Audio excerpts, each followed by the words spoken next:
Retreat into a fortress and you lose contact with the sources of your power.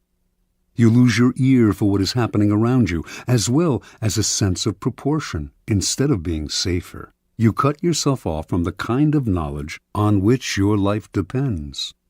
Never enclose yourself so far from the streets that you cannot hear what is happening around you, including the plots against you. Keys to power.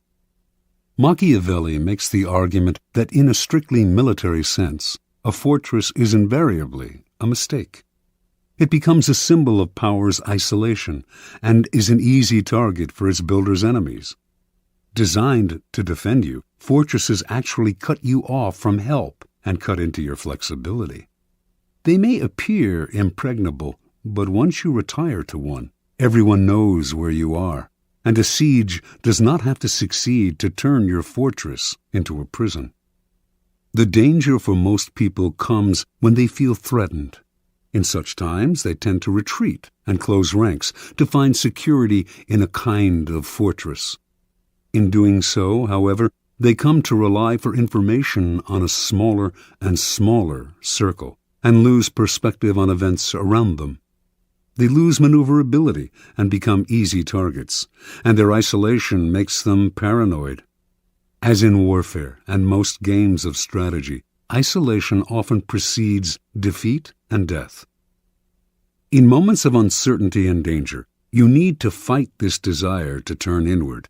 Instead, make yourself more accessible, seek out old allies, and make new ones. Force yourself into more and more different circles. This has been the trick of powerful people for centuries. Finally, since power is a human creation, it is inevitably increased by contact with other people. Instead of falling into the fortress mentality, view the world in the following manner. It is like a vast palace, with every room communicating with another. You need to be permeable, able to float in and out of different circles and mix with different types. That kind of mobility and social contact will protect you from plotters, who will be unable to keep secrets from you and from your enemies, who will be unable to isolate you from your allies. Always on the move, you mix and mingle in the rooms of the palace, never sitting or settling in one place. No hunter can fix his aim on such a swift-moving creature. Law 19. Know who you are dealing with. Do not offend the wrong person. Judgment. There are many different kinds of people in the world, and you can never assume that everyone will react to your strategies in the same way. Deceive or outmaneuver some people, and they will spend the rest of their lives seeking revenge.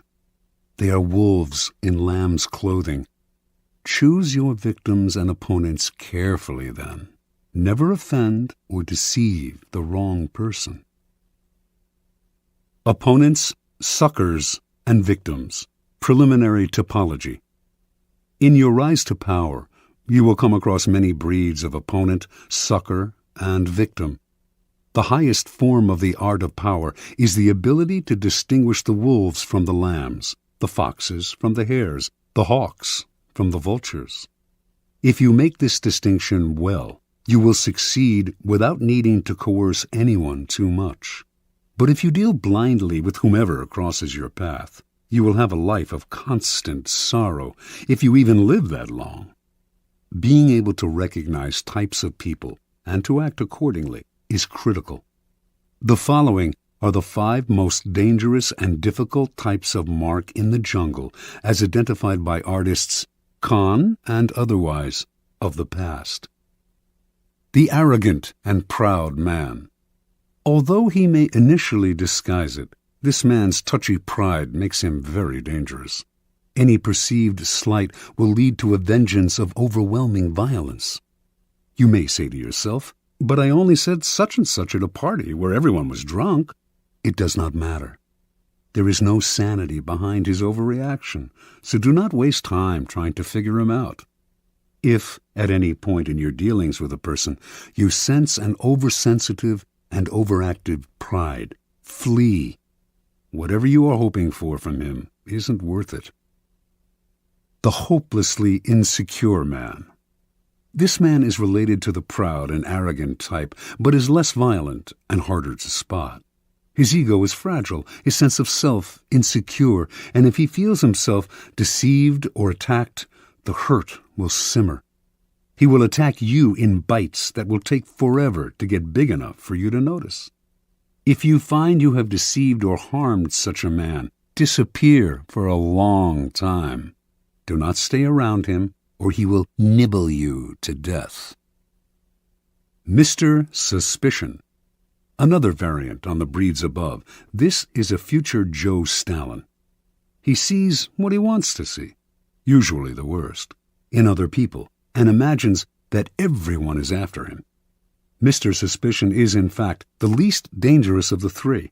Genuinely unbalanced, he is easy to deceive, just as Stalin himself was constantly deceived. Play on his suspicious nature to get him to turn against other people. But if you do become the target of his suspicions, watch out. The serpent with a long memory. If hurt or deceived, this man will show no anger on the surface. He will calculate and wait. Then, when he is in a position to turn the tables, he will exact a revenge marked by a cold-blooded shrewdness. Recognize this man by his calculation and cunning in the different areas of his life. He is usually cold and unaffectionate. Be doubly careful of this snake, and if you have somehow injured him, either crush him completely or get him out of your sight. The plain, unassuming, and often unintelligent man. Ah, your ears prick up when you find such a tempting victim. But this man is a lot harder to deceive than you imagine. Falling for a ruse often takes intelligence and imagination, a sense of the possible rewards.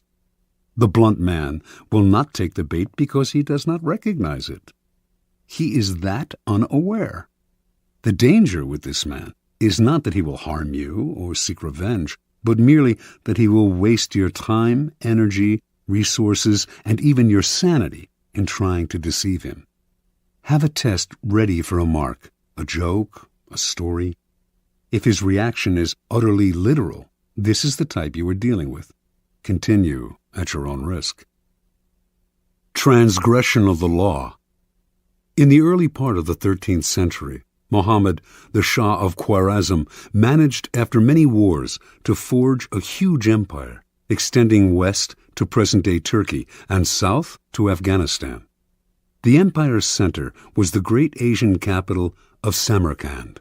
The Shah had a powerful, well-trained army and could mobilize 200,000 warriors within days. In 1219, Muhammad received an embassy from a new tribal leader to the east, Genghis Khan. The embassy included all sorts of gifts to the great Muhammad, representing the finest goods from Khan's small but growing Mongol empire. Genghis Khan wanted to reopen the Silk Route to Europe and offered to share it with Muhammad, while promising peace between the two empires.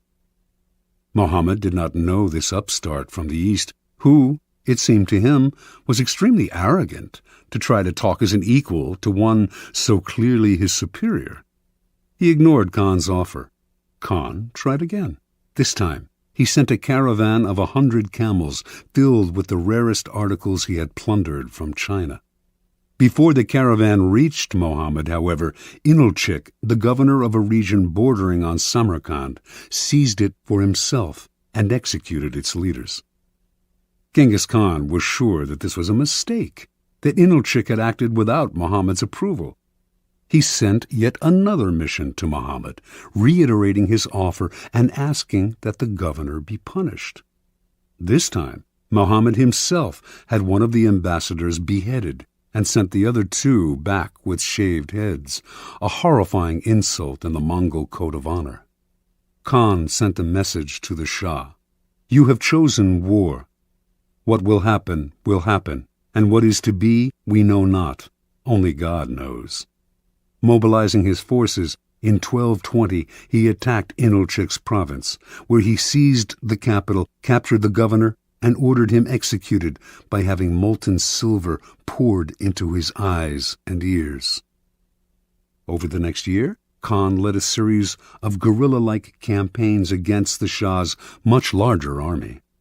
His method was totally novel for the time. His soldiers could move very fast on horseback and had mastered the art of firing with bow and arrow while mounted. The speed and flexibility of his forces allowed him to deceive Muhammad as to his intentions and the directions of his movements. Eventually, he managed first to surround Samarkand, then to seize it.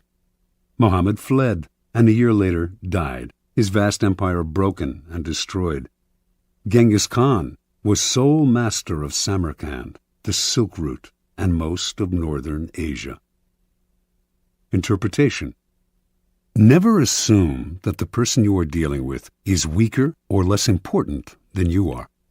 Some men are slow to take offense, which may make you misjudge the thickness of their skin and fail to worry about insulting them. But should you offend their honor and their pride, they will overwhelm you with a violence that seems sudden and extreme given their slowness to anger. If you want to turn people down, it is best to do so politely and respectfully, even if you feel their request is impudent or their offer ridiculous. Never reject them with an insult until you know them better. You may be dealing with a Genghis Khan. Keys to power. The ability to measure people and to know who you are dealing with is the most important skill of all in gathering and conserving power. Without it, you are blind. Not only will you offend the wrong people, you will choose the wrong people to work on, and will think you are flattering people when you are actually insulting them. Before embarking on any move, take the measure of your mark or potential opponent. Otherwise, you will waste time and make mistakes. Study people's weaknesses, the chinks in their armor, their areas of both pride and insecurity. Know their ins and outs before you even decide whether or not to deal with them. 2 final words of caution. First, in judging and measuring your opponent, never rely on your instincts. You will make the greatest mistakes of all if you rely on such inexact indicators. Nothing can substitute for gathering concrete knowledge. Study and spy on your opponent for however long it takes. This will pay off in the long run. Second, never trust appearances. Anyone with a serpent's heart can use a show of kindness to cloak it. A person who is blustery on the outside is often really a coward. Learn to see through appearances and their contradictions. Never trust the version that people give of themselves. It is utterly unreliable.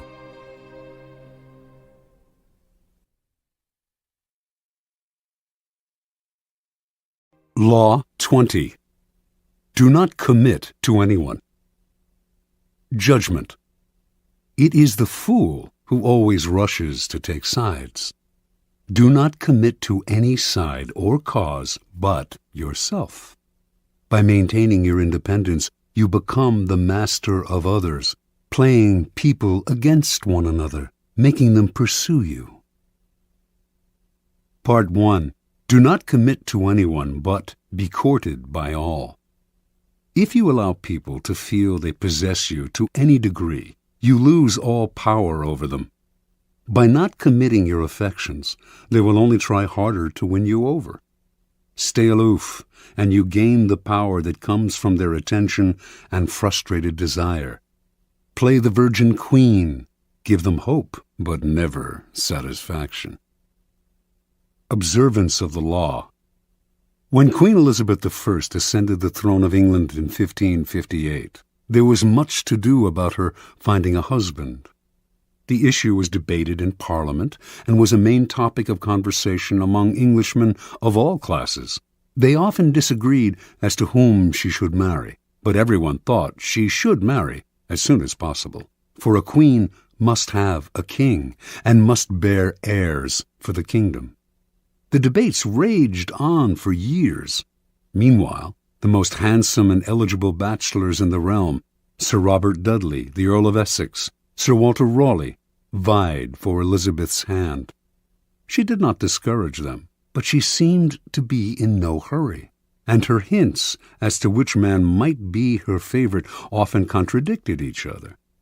In 1566, Parliament sent a delegation to Elizabeth urging her to marry before she was too old to bear children. She did not argue, nor did she discourage the delegation, but she remained a virgin nonetheless. The delicate game that Elizabeth played with her suitors slowly made her the subject of innumerable sexual fantasies and the object of cultish worship. The court physician, Simon Forman, used his diary to describe his dreams of deflowering her. Painters represented her as Diana and other goddesses. The poet Edmund Spenser and others wrote eulogies to the Virgin Queen. She was referred to as the world's empress, that virtuous Virgo who rules the world and sets the stars in motion. In conversation with her, her many male suitors would employ bold sexual innuendo, a dare that Elizabeth did not discourage. She did all she could to stir their interest and simultaneously keep them at bay. Throughout Europe, kings and princes knew that a marriage with Elizabeth would seal an alliance between England and any nation. The King of Spain wooed her, as did the Prince of Sweden and the Archduke of Austria. She politely refused them all. The great diplomatic issue of Elizabeth's day was posed by the revolt of the Flemish and Dutch lowlands, which were then possessions of Spain. Should England break its alliance with Spain and choose France as its main ally on the continent, thereby encouraging Flemish and Dutch independence? By 1570, it had come to seem that an alliance with France would be England's wisest course. France had two eligible men of noble blood, the Dukes of Anjou and Alençon, brothers of the French king. Would either of them marry Elizabeth? Both had advantages, and Elizabeth kept the hopes of both alive. The issue simmered for years. The Duke of Anjou made several visits to England, kissed Elizabeth in public, even called her by pet names. She appeared to requite his affections. Meanwhile, as she flirted with the two brothers, a treaty was signed that sealed peace between France and England. By 1582, Elizabeth felt she could break off the courtship. In the case of the Duke of Anjou in particular, she did so with great relief. For the sake of diplomacy, she had allowed herself to be courted by a man whose presence she could not stand and whom she found physically repulsive. Once peace between France and England was secure, she dropped the unctuous Duke as politely as she could. By this time, Elizabeth was too old to bear children. She was accordingly able to live the rest of her life as she desired, and she died the Virgin Queen. She left no direct heir, but ruled through a period of incomparable peace and cultural fertility. Interpretation. Elizabeth knew that marriage can often lead to a female ruler's undoing. By marrying and committing to an alliance with one party or nation, the queen becomes embroiled in conflicts that are not of her choosing, conflicts which may eventually overwhelm her or lead her into a futile war. Also, the husband becomes the de facto ruler and often tries to do away with his wife, the queen. She had two goals as a ruler: to avoid marriage and to avoid war. She managed to combine these goals by dangling the possibility of marriage in order to forge alliances. The moment she committed to any single suitor would have been the moment she lost her power. She had to emanate mystery and desirability, never discouraging anyone's hopes, but never yielding. Through this lifelong game of flirting and withdrawing, Elizabeth dominated the country and every man who sought to conquer her. As the center of attention, she was in control. Keeping her independence above all, Elizabeth protected her power and made herself an object of worship. Keys to power. When you hold yourself back, you incur not anger, but a kind of respect. You instantly seem powerful because you make yourself ungraspable rather than succumbing to the group or to the relationship, as most people do. This aura of power only grows with time. As your reputation for independence grows, more and more people will come to desire you, wanting to be the one who gets you to commit.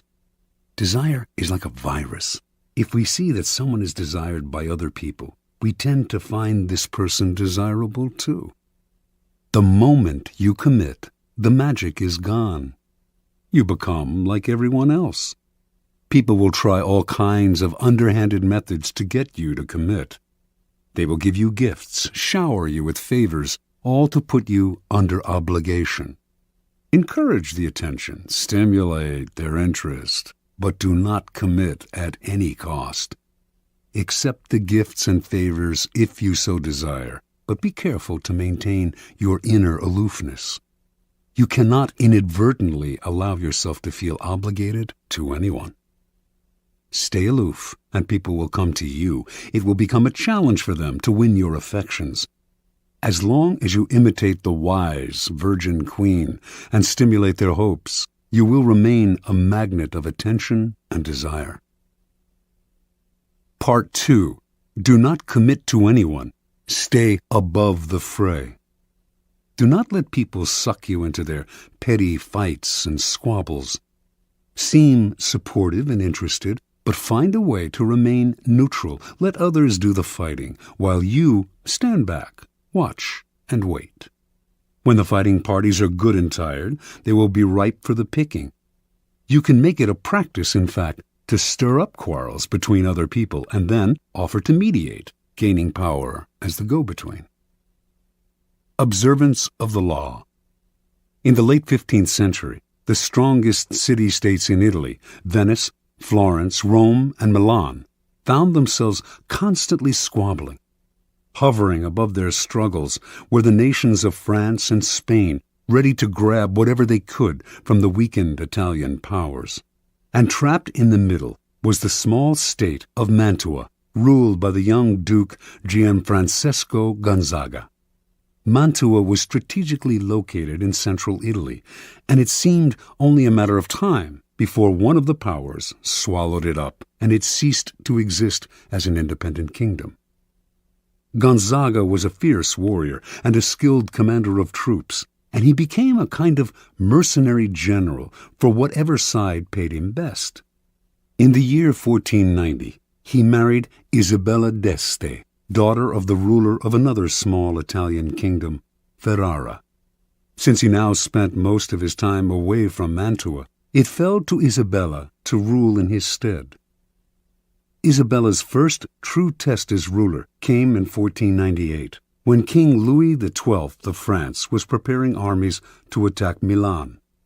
In their usual perfidious fashion, the Italian states immediately looked for ways to profit from Milan's difficulties. Pope Alexander VI promised not to intervene, thereby giving the French carte blanche. The Venetians signaled that they would not help Milan either, and in exchange for this, they hoped the French would give them Mantua. The ruler of Milan, Lodovico Sforza, suddenly found himself alone and abandoned. He turned to Isabella d'Este, one of his closest friends, also rumored to be his lover, and begged her to persuade Duke Gonzaga to come to his aid. Isabella tried, but her husband balked, for he saw Sforza's cause as hopeless. And so, in 1499, Louis swooped down on Milan and took it with ease. Isabella now faced a dilemma. If she stayed loyal to Lodovico, the French would now move against her. But if, instead, she allied herself with France, she would make enemies elsewhere in Italy, compromising Mantua once Louis eventually withdrew. And if she looked to Venice or Rome for help, they would simply swallow up Mantua under the cloak of coming to her aid. Yet she had to do something. The mighty king of France was breathing down her neck. She decided to befriend him, as she had befriended Lodovico Sforza before him, with alluring gifts, witty, intelligent letters, and the possibility of her company, for Isabella was famous as a woman of incomparable beauty and charm. In 1500, Louis invited Isabella to a great party in Milan to celebrate his victory. Leonardo da Vinci built an enormous mechanical lion for the affair. When the lion opened its mouth, it spewed fresh lilies, the symbols of French royalty. At the party, Isabella wore one of her celebrated dresses. She had by far the largest wardrobe of any of the Italian princesses, and just as she had hoped, she charmed and captivated Louis, who ignored all the other ladies vying for his attention. She soon became his constant companion, and in exchange for her friendship, he pledged to protect Mantua's independence from Venice. As one danger receded, however, another, more worrying one arose, this time from the south, in the form of Cesare Borgia. Starting in 1500, Borgia had marched steadily northward, gobbling up all the small kingdoms in his path in the name of his father, Pope Alexander. Isabella understood Cesare perfectly. He could be neither trusted nor in any way offended. He had to be cajoled and kept at arm's length. Isabella began by sending him gifts, falcons, prize dogs, perfumes, and dozens of masks, which she knew he always wore when he walked the streets of Rome. She sent messengers with flattering greetings, although these messengers also acted as her spies. At one point, Cesare asked if he could house some troops in Mantua. Isabella managed to dissuade him politely, knowing full well that once the troops were quartered in the city, they would never leave. Even when Isabella was charming Cesare, she convinced everyone around her to take care never to utter a harsh word about him, since he had spies everywhere and would use the slightest pretext for invasion. When Isabella had a child, she asked Cesare to be the godfather. She even dangled in front of him the possibility of a marriage between her family and his. Somehow it all worked, for although elsewhere he seized everything in his path, he spared Mantua. In 1503, Cesare's father Alexander died, and a few years later the new pope, Julius II, went to war to drive the French troops from Italy. When the ruler of Ferrara, Alfonso, Isabella's brother, sided with the French, Julius decided to attack and humble him. Once again, Isabella found herself in the middle, the Pope on one side, the French and her brother on the other. She dared not ally herself with either, but to offend either would be equally disastrous. Again, she played the double game at which she had become so expert. On the one hand, she got her husband Gonzaga to fight for the Pope, knowing he would not fight very hard. On the other, she let French troops pass through Mantua to come to Ferrara's aid. While she publicly complained that the French had invaded her territory, she privately supplied them with valuable information. To make the invasion plausible to Julius, she even had the French pretend to plunder Mantua. It worked once again. The Pope left Mantua alone. In 1513, after a lengthy siege, Julius defeated Ferrara, and the French troops withdrew.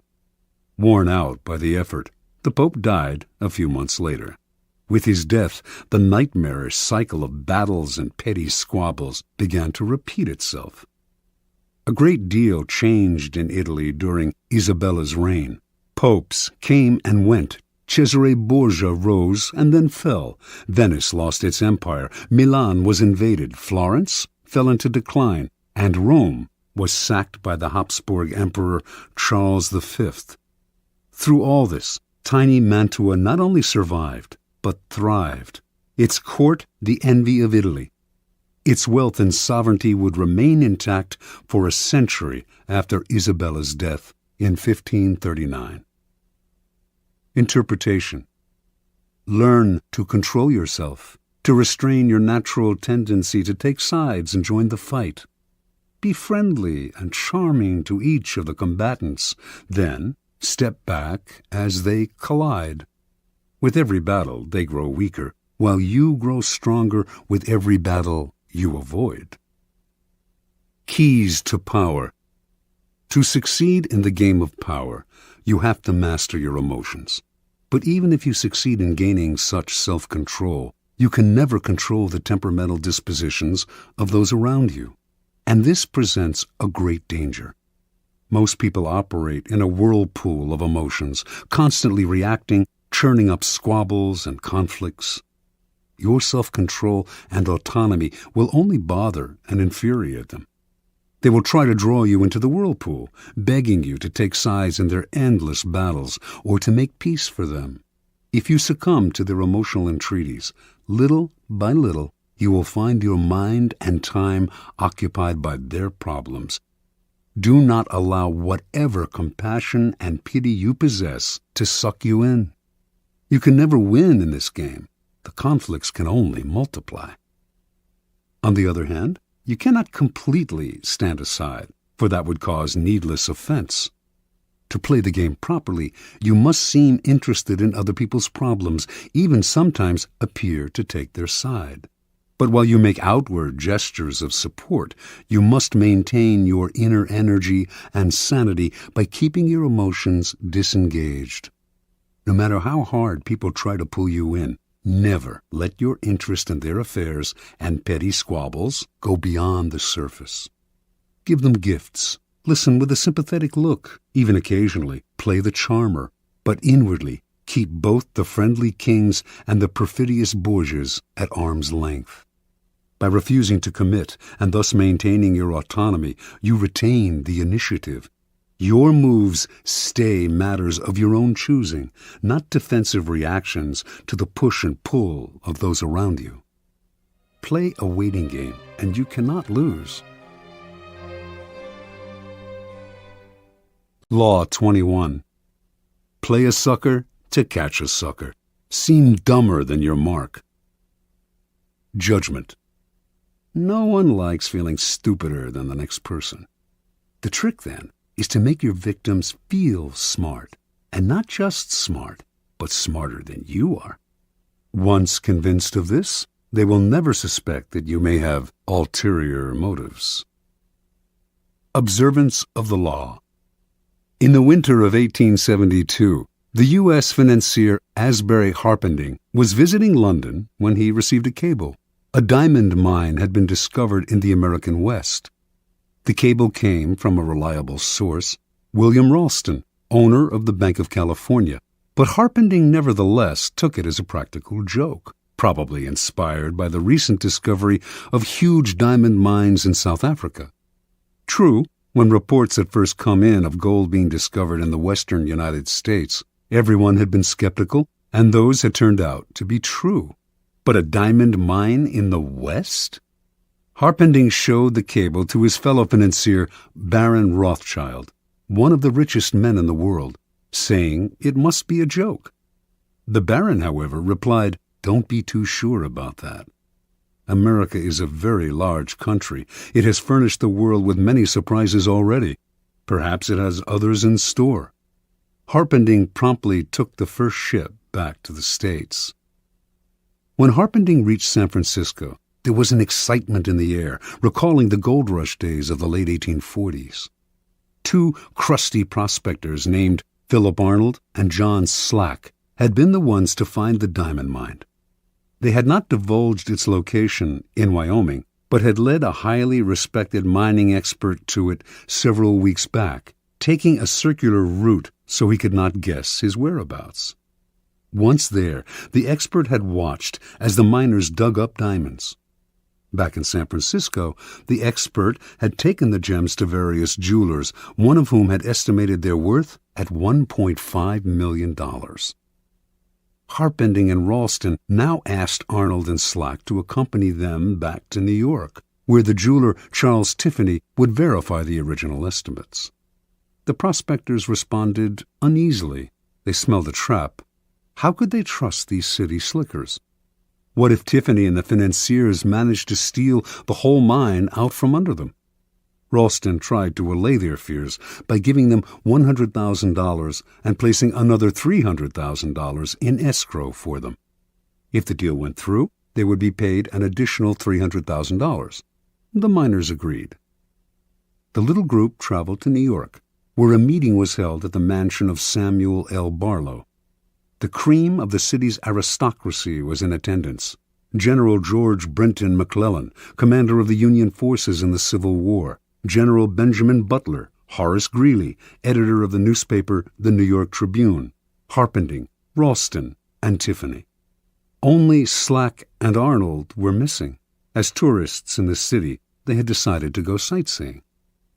When Tiffany announced that the gems were real and worth a fortune, the financiers could barely control their excitement. They wired Rothschild and other tycoons to tell them about the diamond mine and inviting them to share in the investment.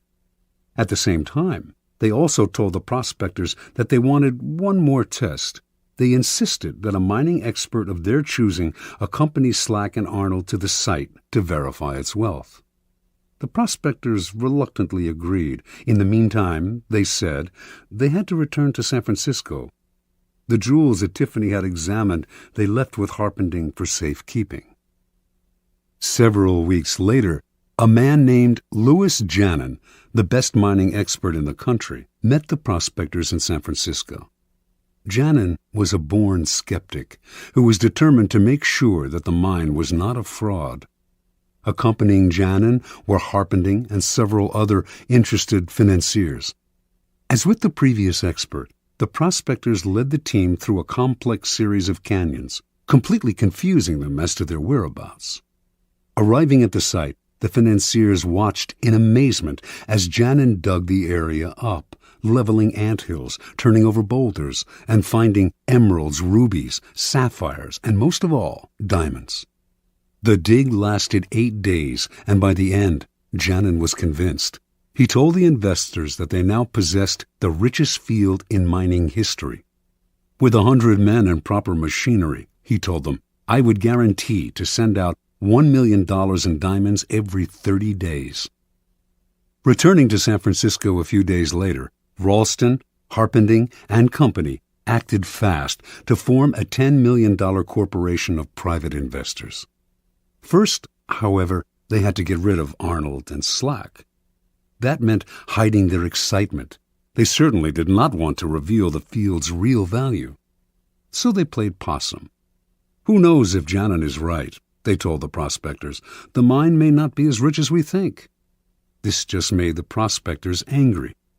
Trying a different tactic, the financiers told the two men that if they insisted on having shares in the mine, they would end up being fleeced by the unscrupulous tycoons and investors who would run the corporation.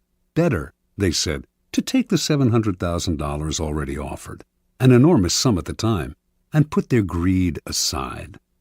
This the prospectors seemed to understand, and they finally agreed to take the money, in return signing the rights to the site over to the financiers and leaving maps to it.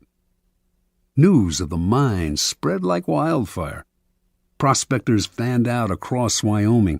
Meanwhile, Harpending and Group began spending the millions they had collected from their investors, buying equipment, hiring the best men in the business, and furnishing luxurious offices in New York and San Francisco. A few weeks later, on their first trip back to the site, they learned the hard truth. Not a single diamond or ruby was to be found. It was all a fake. They were ruined.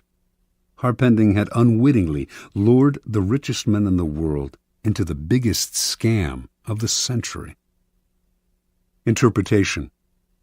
Arnold and Slack pulled off their stupendous con, not by using a fake engineer or bribing Tiffany. All of the experts had been real. All of them honestly believed in the existence of the mine and in the value of the gems.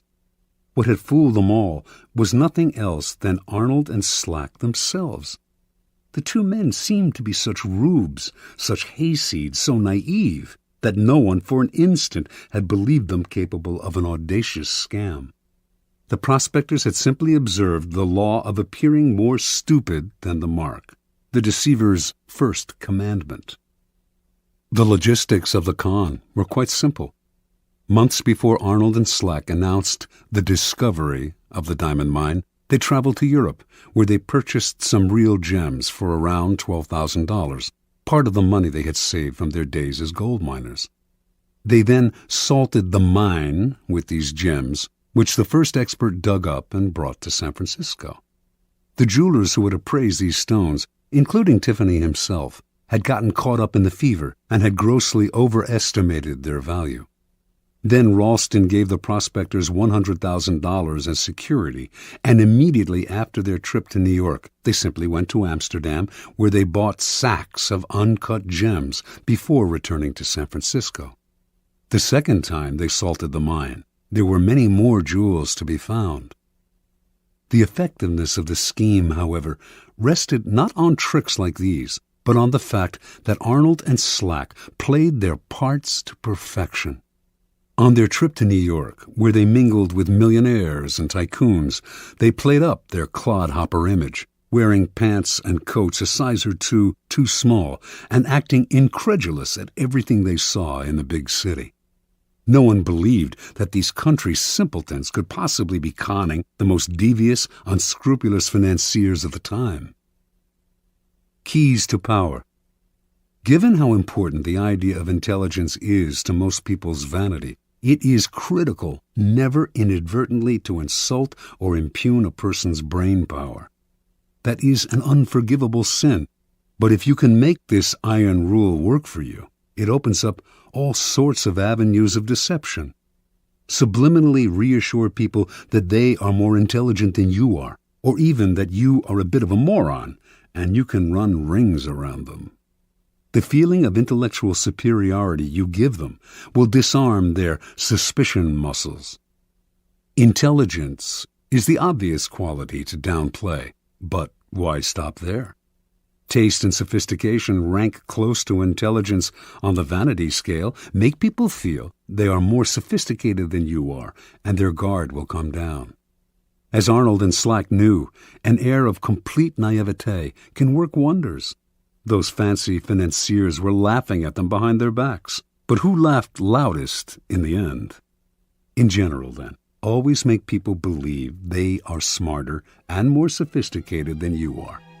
They will keep you around because you make them feel better about themselves, and the longer you are around, the more opportunities you will have to deceive them. Law 22. Use the surrender tactic. Transform weakness into power. Judgment. When you are weaker, never fight for honor's sake. Choose surrender instead. Surrender gives you time to recover, time to torment and irritate your conqueror, time to wait for his power to wane. Do not give him the satisfaction of fighting and defeating you. Surrender first. By turning the other cheek, you infuriate and unsettle him. Make surrender a tool of power. Observance of the law. Sometime in the 1920s, the German writer Bertolt Brecht became a convert to the cause of communism. From then on, his plays, essays, and poems reflected his revolutionary fervor, and he generally tried to make his ideological statements as clear as possible. When Hitler came to power in Germany, Brecht and his communist colleagues became marked men. He had many friends in the United States, Americans who sympathized with his beliefs, as well as fellow German intellectuals who had fled Hitler. In 1941, accordingly, Brecht emigrated to the United States and chose to settle in Los Angeles, where he hoped to make a living in the film business. Over the next few years, Brecht wrote screenplays with a pointedly anti-capitalist slant. He had little success in Hollywood, so in 1947, the war having ended, he decided to return to Europe. That same year, however, the U.S. Congress's House Un-American Activities Committee began its investigation into supposed communist infiltration in Hollywood. It began to gather information on Brecht, who had so openly espoused Marxism, and on September 19, 1947, only a month before he had planned to leave the United States, he received a subpoena to appear before the committee. In addition to Brecht, A number of other writers, producers, and directors were summoned to appear as well, and this group came to be known as the Hollywood 19. Before going to Washington, the Hollywood 19 met to decide on a plan of action. Their approach would be confrontational. Instead of answering questions about their membership, or lack of it, in the Communist Party, they would read prepared statements that would challenge the authority of the committee and argue that its activities were unconstitutional. Even if this strategy meant imprisonment, it would gain publicity for their cause. Brecht disagreed. What good was it, he asked, to play the martyr and gain a little public sympathy if in the process they lost the ability to stage their plays and sell their scripts for years to come? He felt certain they were all more intelligent than the members of the committee. Why lower themselves to the level of their opponents by arguing with them? Why not outfox the committee by appearing to surrender to it while subtly mocking it?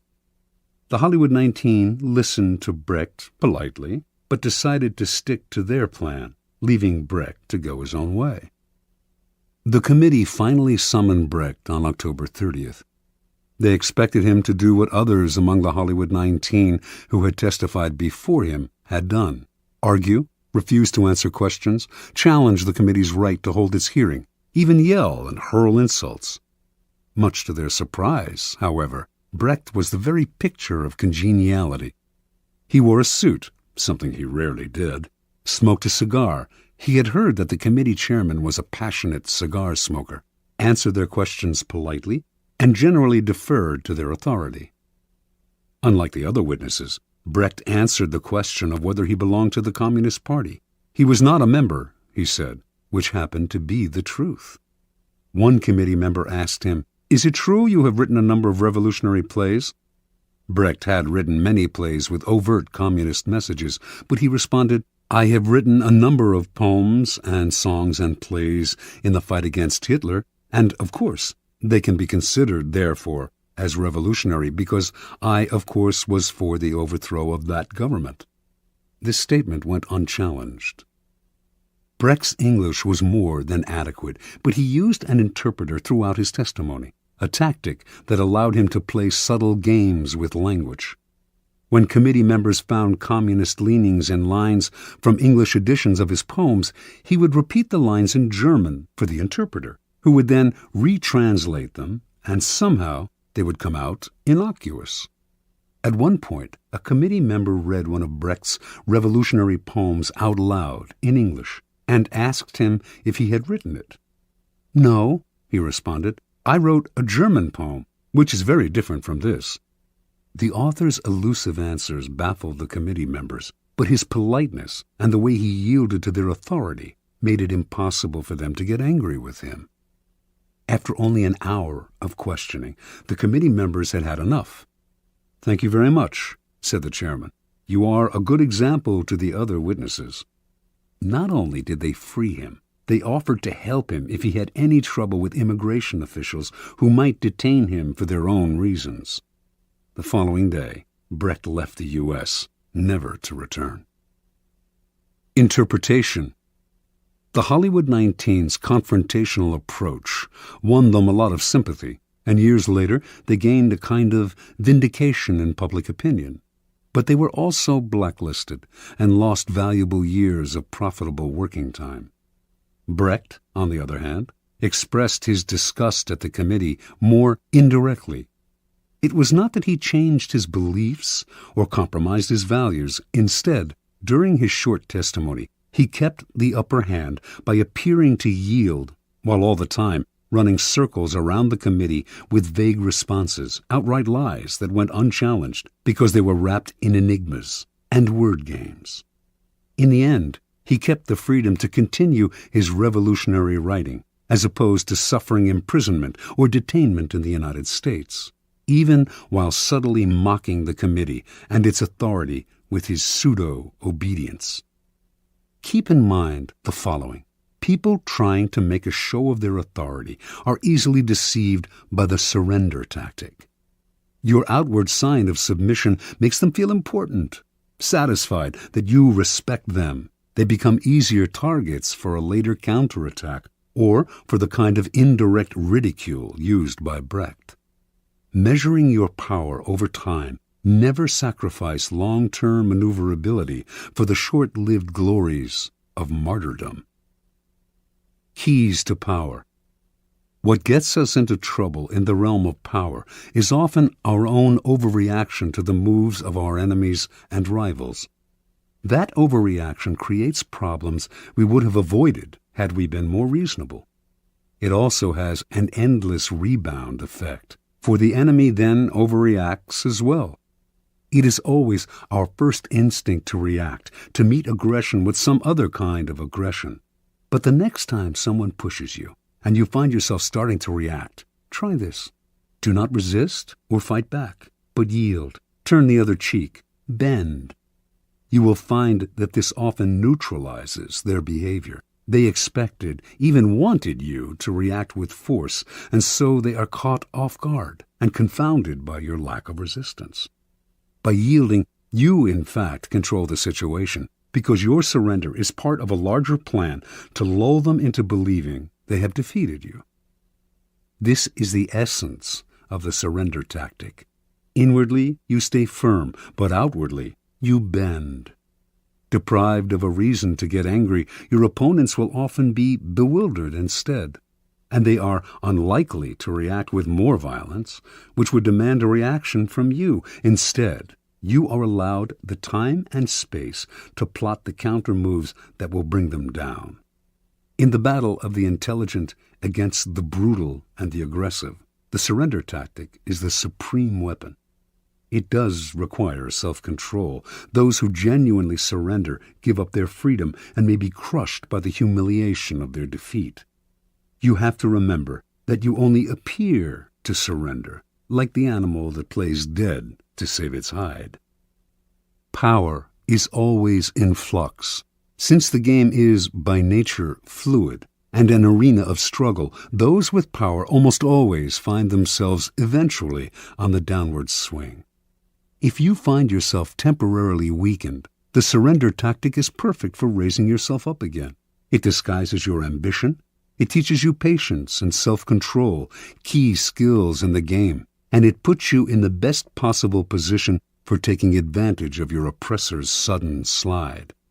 If you run away or fight back, in the long run, you cannot win.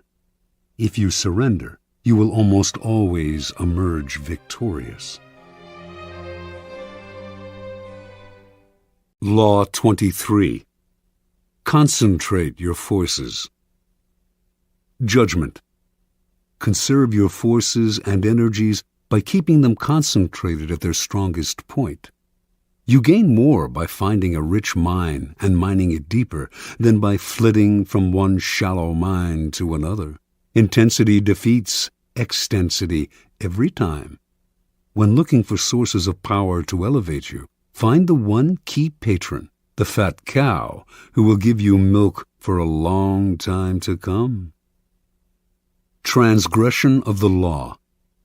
In China, in the early 6th century BC, the kingdom of Wu began a war with the neighboring northern provinces of the Middle Kingdom. Wu was a growing power, but it lacked the great history and civilization of the Middle Kingdom, for centuries the center of Chinese culture. By defeating the Middle Kingdom, the king of Wu would instantly raise his status. The war began with great fanfare and several victories, but it soon bogged down. A victory on one front would leave the Wu armies vulnerable on another. The king's chief minister and advisor, Wu Zishu, warned him that the barbarous state of Yue to the south was beginning to notice the kingdom of Wu's problems and had designs to invade. The king only laughed at such worries. One more big victory, and the great Middle Kingdom would be his. In the year 490, Wu Zishu sent his son away to safety in the kingdom of Qi. In doing so, he sent the king a signal that he disapproved of the war and that he believed the king's selfish ambition was leading Wu to ruin. The king, sensing betrayal, lashed out at his minister, accusing him of a lack of loyalty, and, in a fit of anger, ordered him to kill himself.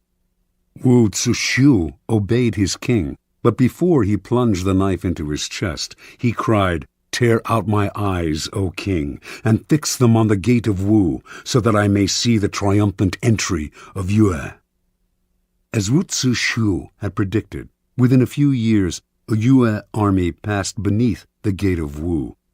As the barbarians surrounded the palace, the king remembered his minister's last words and felt the dead man's disembodied eyes watching his disgrace. Unable to bear his shame, the king killed himself, covering his face so that he would not have to meet the reproachful gaze of his minister in the next world. Interpretation. The story of Wu is a paradigm of all the empires that have come to ruin by overreaching.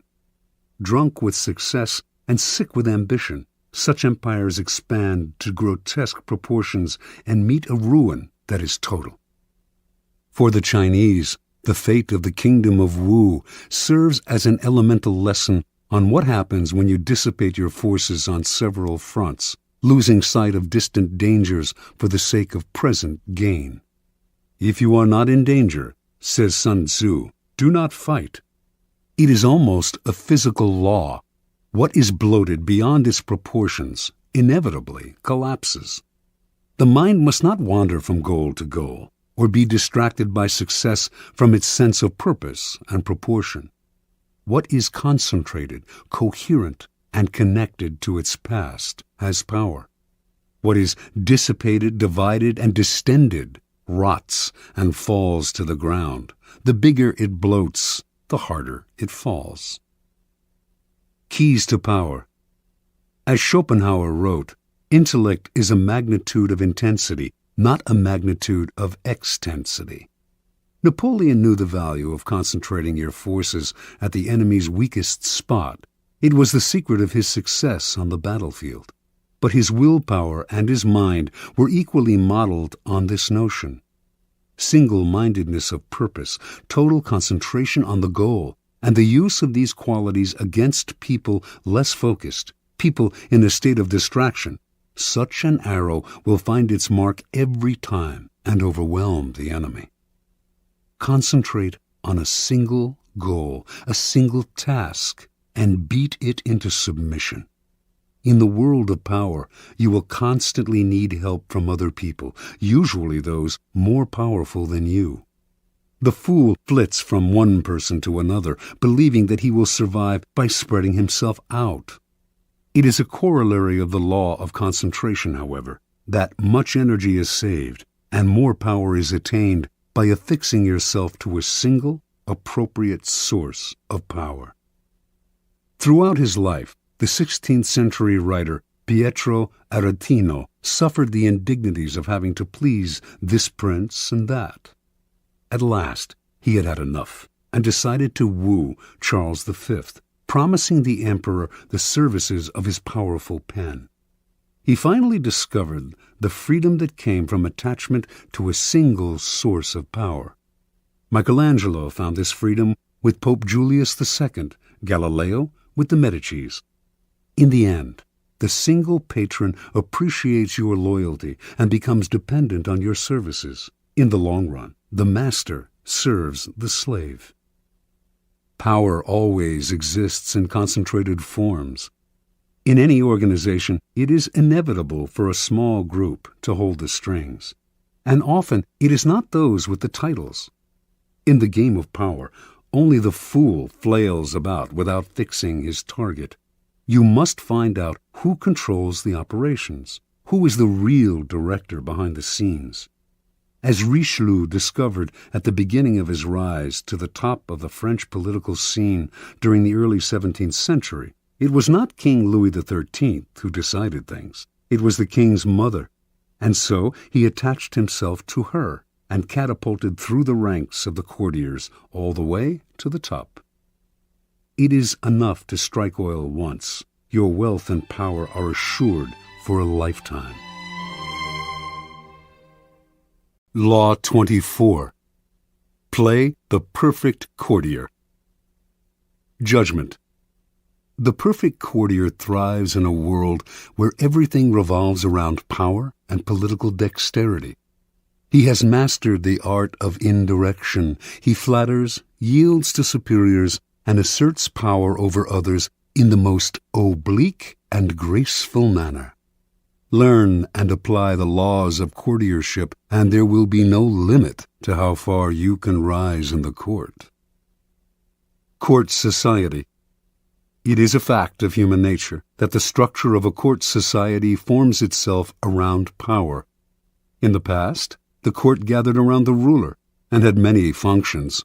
Besides keeping the ruler amused, it was a way to solidify the hierarchy of royalty, nobility, and the upper classes, and to keep the nobility both subordinate and close to the ruler, so that he could keep an eye on them.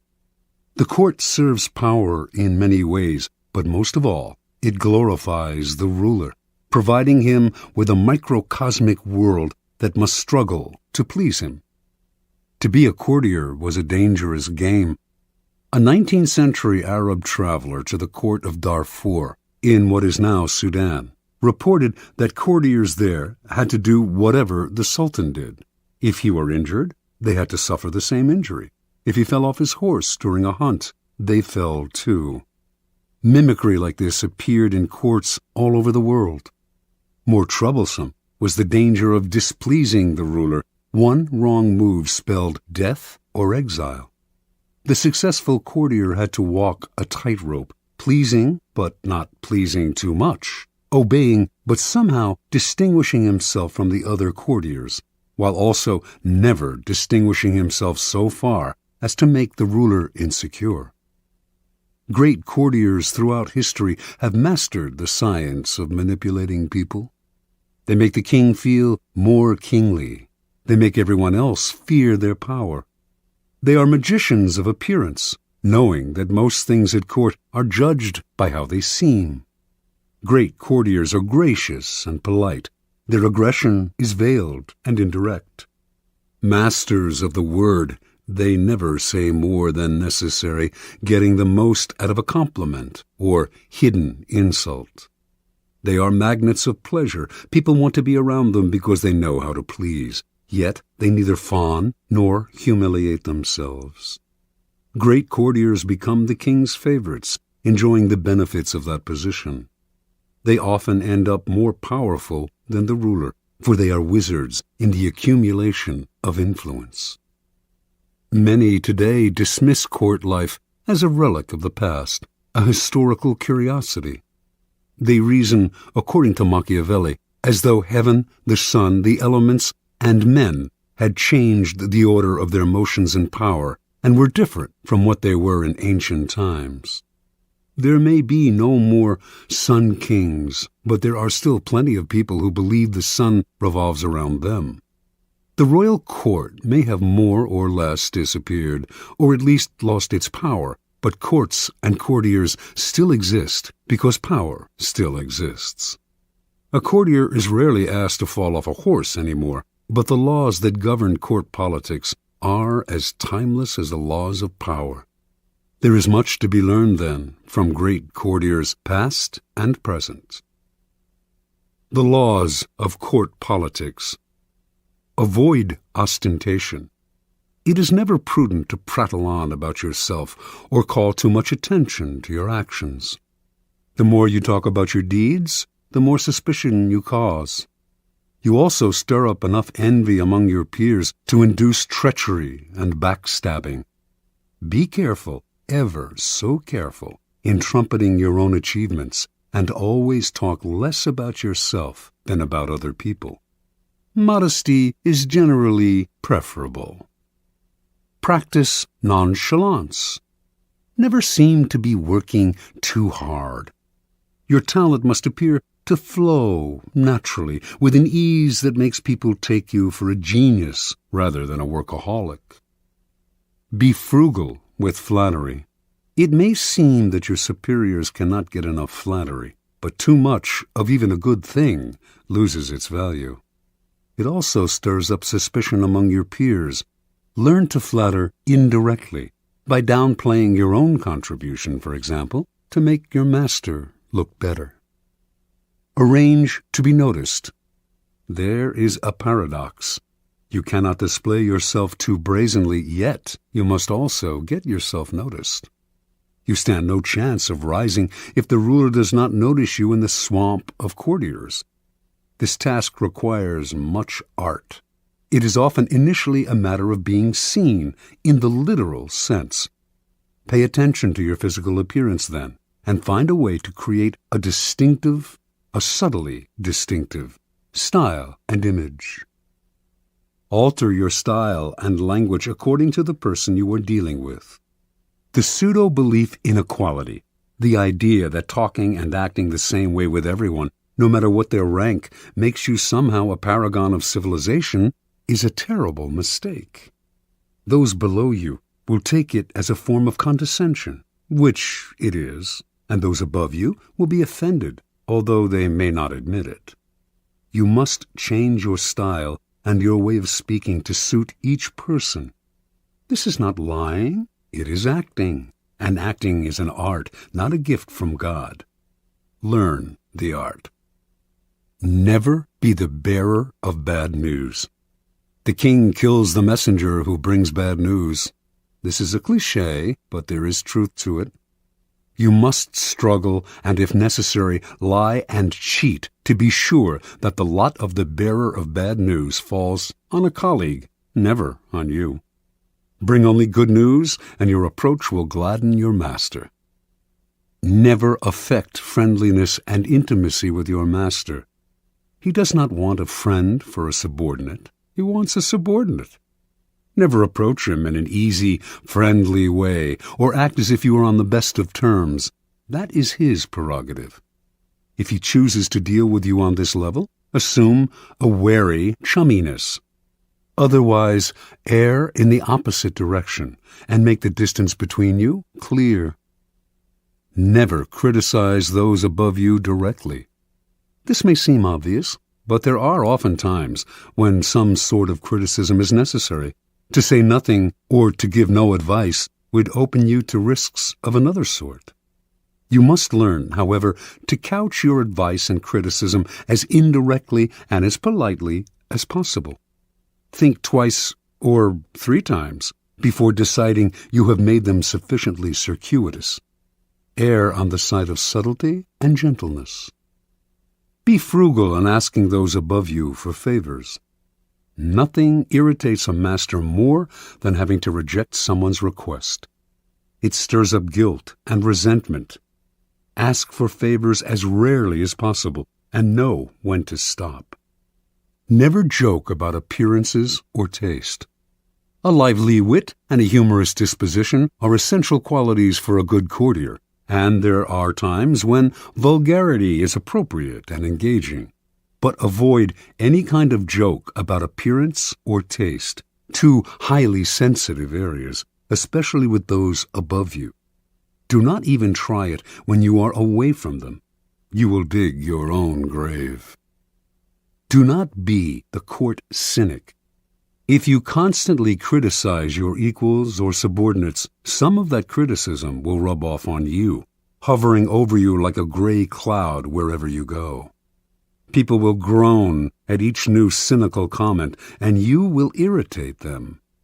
By expressing modest admiration for other people's achievements, you paradoxically call attention to your own. The ability to express wonder and amazement and seem like you mean it is a rare and dying talent, but one still greatly valued. Be self-observant. The mirror is a miraculous invention. Without it, you would commit great sins against beauty and decorum. You also need a mirror for your actions. This can sometimes come from other people telling you what they see in you, but that is not the most trustworthy method. You must be the mirror, training your mind to see yourself as others see you. Are you acting too obsequious? Are you trying too hard to please? Do you seem desperate for attention, giving the impression that you are on the decline? Be observant about yourself, and you will avoid a mountain of blunders. Master your emotions. As an actor in a great play, you must learn to cry and laugh on command and when it is appropriate. You must be able both to disguise your anger and frustration and to fake your contentment and agreement. You must be the master of your own face. Call it lying, if you like. But if you prefer to not play the game and to always be honest and upfront, do not complain when others call you obnoxious and arrogant. Fit the spirit of the times. A slight affectation of a past era can be charming as long as you choose a period at least 20 years back. Wearing the fashions of 10 years ago is ludicrous unless you enjoy the role of court jester. Your spirit and way of thinking must keep up with the times, even if the times offend your sensibilities. Be too forward-thinking, however, and no one will understand you. It is never a good idea to stand out too much in this area. You are best off at least being able to mimic the spirit of the times. Be a source of pleasure. This is critical. It is an obvious law of human nature that we will flee what is unpleasant and distasteful, while charm and the promise of delight will draw us like moths to a flame. Make yourself the flame, and you will rise to the top. Since life is otherwise so full of unpleasantness, and pleasure so scarce, you will be as indispensable as food and drink. This may seem obvious, but what is obvious is often ignored or unappreciated. There are degrees to this. Not everyone can play the role of favorite, for not everyone is blessed with charm and wit. But we can all control our unpleasant qualities and obscure them when necessary. Law 25. Recreate yourself. Judgment. Do not accept the roles that society foists on you. Recreate yourself by forging a new identity, one that commands attention and never bores the audience. Be the master of your own image rather than letting others define it for you. Incorporate dramatic devices into your public gestures and actions. Your power will be enhanced and your character will seem larger than life. Observance of the law. In the year 1831, a young woman named Aurore Dupin Dudevant left her husband and family in the provinces and moved to Paris. She wanted to be a writer. Marriage, she felt, was worse than prison, for it left her neither the time nor the freedom to pursue her passion. In Paris, she would establish her independence and make her living by writing. Soon after Dudevant arrived in the capital, however, she had to confront certain harsh realities. To have any degree of freedom in Paris, you had to have money. For a woman, money could only come through marriage or prostitution. No woman had ever come close to making a living by writing. Women wrote as a hobby, supported by their husbands, or by an inheritance. In fact, when Dudevant first showed her writing to an editor, he told her, "You should make babies, madam, not literature." Clearly, Dudevant had come to Paris to attempt the impossible. In the end, though, she came up with a strategy to do what no woman had ever done, a strategy to recreate herself completely, forging a public image of her own making. Women writers before her had been forced into a ready-made role, that of the second-rate artist who wrote mostly for other women. Dudevant decided that if she had to play a role, she would turn the game around. She would play the part of a man. In 1832, a publisher accepted Dudevant's first major novel, Indiana. She had chosen to publish it under a pseudonym, George Sand, and all of Paris assumed this impressive new writer was male. Dudevant had sometimes worn men's clothing before creating George Sand. She had always found men's shirts and riding breeches more comfortable. Now, as a public figure, she exaggerated the image. She added long men's coats, gray hats, heavy boots, and dandyish cravats to her wardrobe. She smoked cigars and in conversation expressed herself like a man, unafraid to dominate the conversation or to use a saucy word. This strange male-female writer fascinated the public. And unlike other women writers, Sand found herself accepted into the clique of male artists. She drank and smoked with them, even carried on affairs with the most famous artists of Europe, Musset, Liszt, Chopin. It was she who did the wooing, and also the abandoning. She moved on at her discretion. Those who knew Sand well understood that her male persona protected her from the public's prying eyes. Out in the world, she enjoyed playing the part to the extreme. In private, she remained herself. She also realized that the character of George Sand could grow stale or predictable, and to avoid this, she would, every now and then, dramatically alter the character she had created. Instead of conducting affairs with famous men, she would begin meddling in politics, leading demonstrations, inspiring student rebellions. No one would dictate to her the limits of the character she had created. Long after she died, and after most people had stopped reading her novels, the larger-than-life theatricality of that character has continued to fascinate and inspire. Interpretation. The world wants to assign you a role in life, and once you accept that role, you are doomed. Your power is limited to the tiny amount allotted to the role you have selected or have been forced to assume. An actor, on the other hand, plays many roles. Enjoy that protean power, and if it is beyond you, at least forge a new identity, one of your own making, one that has had no boundaries assigned to it by an envious and resentful world. This act of defiance is Promethean. It makes you responsible for your own creation. Your new identity will protect you from the world precisely because it is not you. It is a costume you put on and take off. You need not take it personally, and your new identity sets you apart, gives you theatrical presence. Those in the back rows can see you and hear you. Those in the front rows marvel at your audacity. Keys to power. The character you seem to have been born with is not necessarily who you are. Beyond the characteristics you have inherited, your parents, your friends, and your peers have helped to shape your personality. The Promethean task of the powerful is to take control of the process, to stop allowing others that ability to limit and mold them. Remake yourself into a character of power.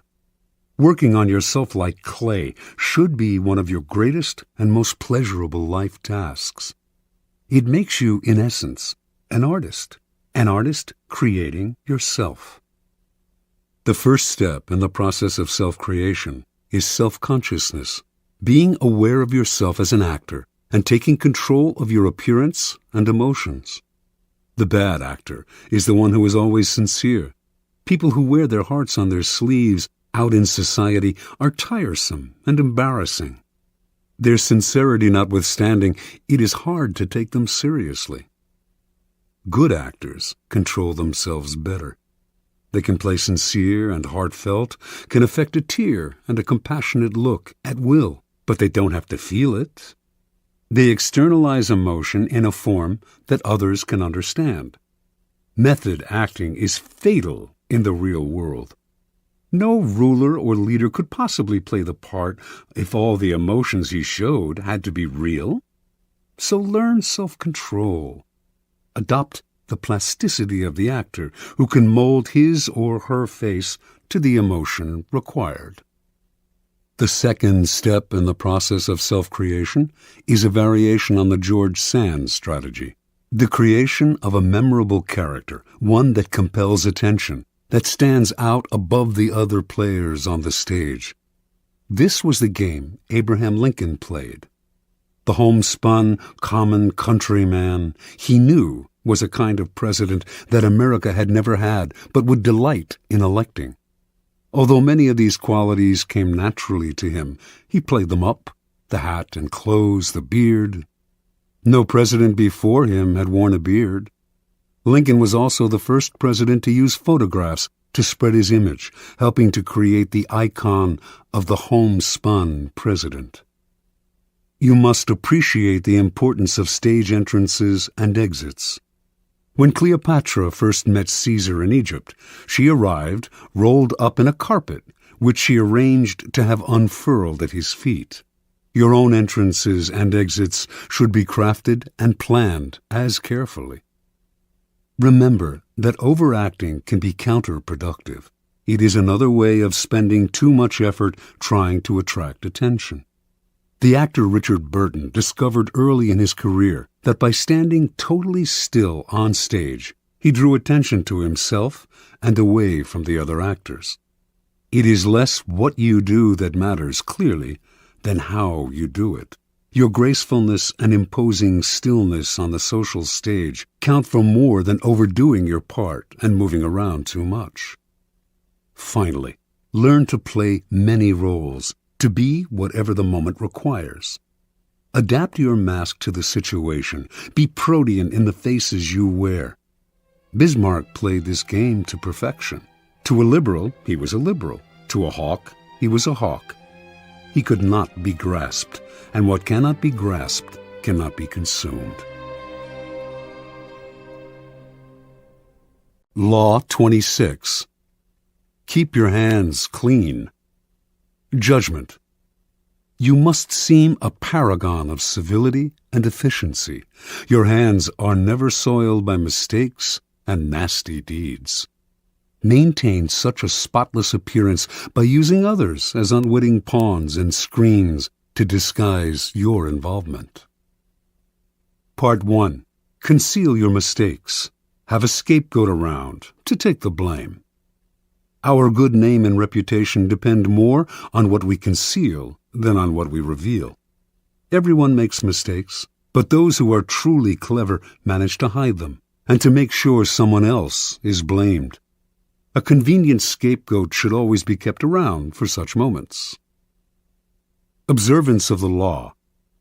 Near the end of the 2nd century A.D., as China's mighty Han Empire slowly collapsed, the great general and imperial minister Cao Cao emerged as the most powerful man in the country. Seeking to extend his power base and to rid himself of the last of his rivals, Cao Cao began a campaign to take control of the strategically vital Central Plain. During the siege of a key city, he slightly miscalculated the timing for supplies of grain to arrive from the capital. As he waited for the shipment to come in, the army ran low on food, and Cao Cao was forced to order the chief of commissariat to reduce its rations. Cao Cao kept a tight rein on the army and ran a network of informers. His spies soon reported that the men were complaining, grumbling that he was living well while they themselves had barely enough to eat. Perhaps Cao Cao was keeping the food for himself, they murmured. If the grumbling spread, Cao Cao could have a mutiny on his hands. He summoned the chief of commissariat to his tent.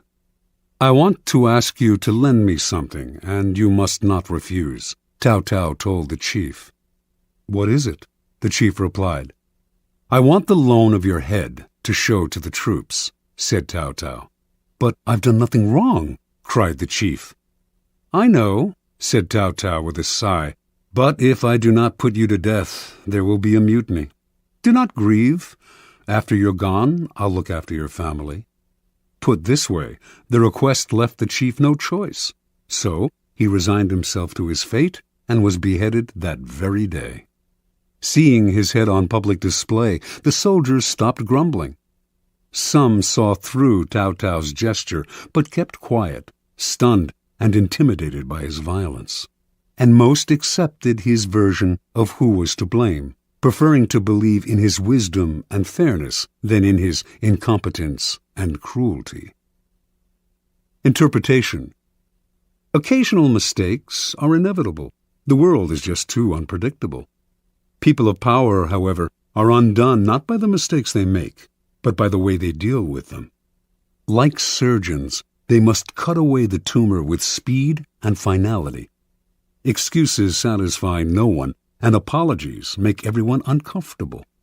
The mistake does not vanish with an apology. It deepens and festers. Better to cut it off instantly Distract attention from yourself and focus attention on a convenient scapegoat before people have time to ponder your responsibility or your possible incompetence. Keys to power. The use of scapegoats is as old as civilization itself, and examples of it can be found in cultures around the world. The main idea behind these sacrifices is the shifting of guilt and sin to an outside figure, object, animal, or man, which is then banished or destroyed. The bloody sacrifice of the scapegoat seems a barbaric relic of the past, but the practice lives on to this day, if indirectly and symbolically. Since power depends on appearances, and those in power must seem never to make mistakes, the use of scapegoats is as popular as ever. What modern leader will take responsibility for his blunders? He searches out others to blame, a scapegoat to sacrifice. When Mao Zedong's Cultural Revolution failed miserably, he made no apologies or excuses to the Chinese people. Instead, like Cao Cao before him, he offered up scapegoats, including his own personal secretary and high-ranking member of the party, Chen Boda. Franklin D. Roosevelt had a reputation for honesty and fairness. Throughout his career, however, he faced many situations in which being the nice guy would have spelled political disaster, yet he could not be seen as the agent of any foul play. For 20 years, then, his secretary, Lewis Howe, handled the backroom deals, the manipulation of the press, the underhanded campaign maneuvers. And whenever a mistake was committed, or a dirty trick contradicting Roosevelt's carefully crafted image became public, Howe served as a scapegoat and never complained. Finally, history has time and again shown the value of using a close associate as a scapegoat. This is known as the fall of the favorite. Most kings had a personal favorite at court, a man whom they singled out, sometimes for no apparent reason, and lavished with favors and attention. But this court favorite could serve as a convenient scapegoat in case of a threat to the king's reputation. The public would readily believe in the scapegoat's guilt. Why would the king sacrifice his favorite unless he were guilty? And the other courtiers, resentful of the favorite anyway, would rejoice at his downfall. The king, meanwhile, would rid himself of a man who by that time had probably learned too much about him, perhaps becoming arrogant and even disdainful of him. Choosing a close associate as a scapegoat has the same value as the fall of the favorite. You may lose a friend or aide, but in the long-term scheme of things, it is more important to hide your mistakes than to hold on to someone who one day will probably turn against you. Besides, you can always find a new favorite to take his place. Part 2. Make use of the cat's paw.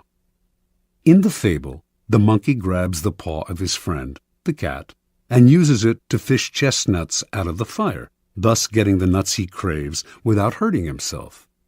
If there is something unpleasant or unpopular that needs to be done, it is far too risky for you to do the work yourself. You need a cat's paw, someone who does the dirty, dangerous work for you. The cat's paw grabs what you need, hurts whom you need hurt, and keeps people from noticing that you are the one responsible. Let someone else be the executioner or the bearer of bad news, while you bring only joy and glad tidings.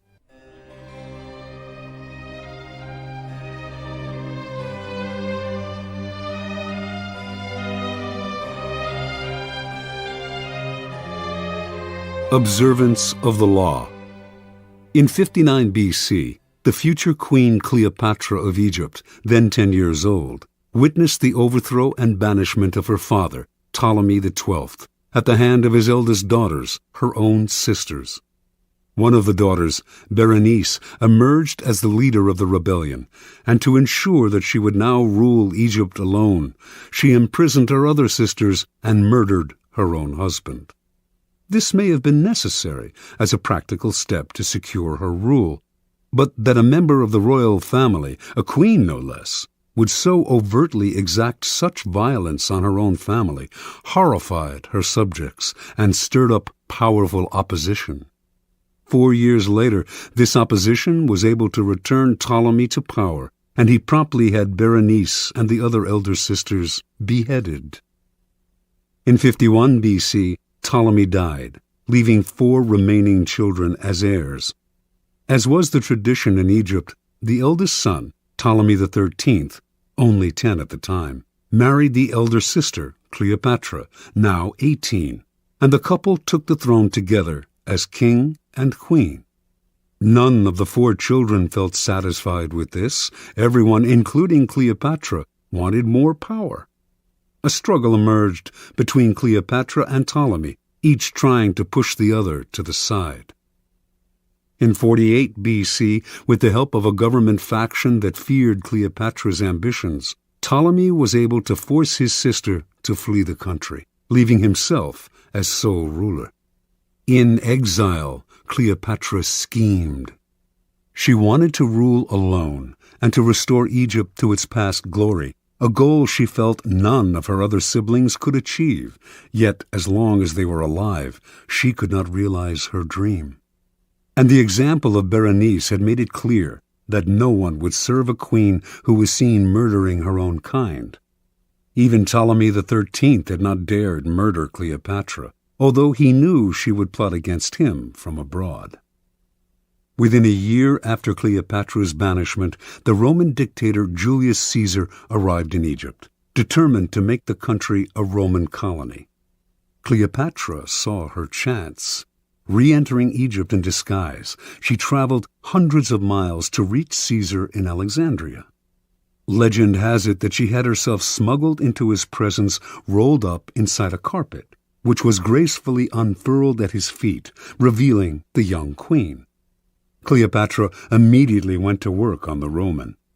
She appealed to his love of spectacle and his interest in Egyptian history, and poured on her feminine charms. Caesar soon succumbed and restored Cleopatra to the throne. Cleopatra's siblings seethed. She had outmaneuvered them. Ptolemy XIII would not wait to see what happened next. From his palace in Alexandria, he summoned a great army to march on the city and attack Caesar.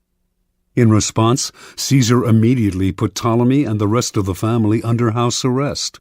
But Cleopatra's younger sister, Arsinoe, escaped from the palace and placed herself at the head of the approaching Egyptian troops, proclaiming herself Queen of Egypt. Now, Cleopatra finally saw her chance. She convinced Caesar to release Ptolemy from house arrest, under the agreement that he would broker a truce. Of course, she knew he would do the opposite, that he would fight Arsinoe for control of the Egyptian army. But this was to Cleopatra's benefit, for it would divide the royal family. Better still, it would give Caesar the chance to defeat and kill her siblings in battle. Reinforced by troops from Rome, Caesar swiftly defeated the rebels. In the Egyptians' retreat, Ptolemy drowned in the Nile. Caesar captured Arsinoe and had her sent to Rome as a prisoner. He also executed the numerous enemies who had conspired against Cleopatra and imprisoned others who had opposed her. To reinforce her position as uncontested queen, Cleopatra now married the only sibling left, Ptolemy XIV, only 11 at the time, and the weakest of the lot. 4 years later, Ptolemy mysteriously died of poison. In 41 BC, Cleopatra employed on a second Roman leader, Mark Antony, the same tactic she had used so well on Julius Caesar. After seducing him, she hinted to him that her sister Arsinoe, still a prisoner in Rome, had conspired to destroy him. Mark Antony believed her and promptly had Arsinoe executed, thereby getting rid of the last of the siblings who had posed such a threat to Cleopatra. Interpretation. Legend has it that Cleopatra succeeded through her seductive charms, but in reality, her power came from an ability to get people to do her bidding without realizing they were being manipulated. Caesar and Antony not only rid her of her most dangerous siblings, Ptolemy XIII and Arsinoe, They decimated all of her enemies in both the government and the military. The two men became her cat's paws. They entered the fire for her, did the ugly but necessary work while shielding her from appearing as the destroyer of her siblings and fellow Egyptians. And in the end, both men acquiesced to her desire to rule Egypt not as a Roman colony, but as an independent allied kingdom. And they did all this for her without realizing how she had manipulated them. This was persuasion of the subtlest and most powerful kind. A queen must never dirty her hands with ugly tasks, nor can a king appear in public with blood on his face. Yet power cannot survive without the constant squashing of enemies. There will always be dirty little tasks that have to be done to keep you on the throne. Like Cleopatra, you need a cat's paw. This will usually be a person from outside your immediate circle, who will therefore be unlikely to realize how he or she is being used. You will find these dupes everywhere, people who enjoy doing you favors, especially if you throw them a minimal bone or two in exchange. But as they accomplish tasks that may seem to them innocent enough, or at least completely justified, they are actually clearing the field for you, spreading the information you feed them, undermining people they do not realize are your rivals, inadvertently furthering your cause, dirtying their hands while yours remain spotless. Keys to power. As a leader, you may imagine that constant diligence and the appearance of working harder than anyone else signify power. Actually, though, they have the opposite effect. They imply weakness. Why are you working so hard? Perhaps you are incompetent and have to put in extra effort just to keep up. Perhaps you are one of those people who does not know how to delegate and has to meddle in everything. The truly powerful, on the other hand, seem never to be in a hurry or overburdened. While others work their fingers to the bone, they take their leisure. They know how to find the right people to put in the effort while they save their energy and keep their hands out of the fire. Similarly, you may believe that by taking on the dirty work yourself, involving yourself directly in unpleasant actions, you impose your power and instill fear. In fact, you make yourself look ugly and abusive of your high position. Truly powerful people keep their hands clean. Only good things surround them, and the only announcements they make are of glorious achievements. You will often find it necessary, of course, to expend energy or to effect an evil but necessary action.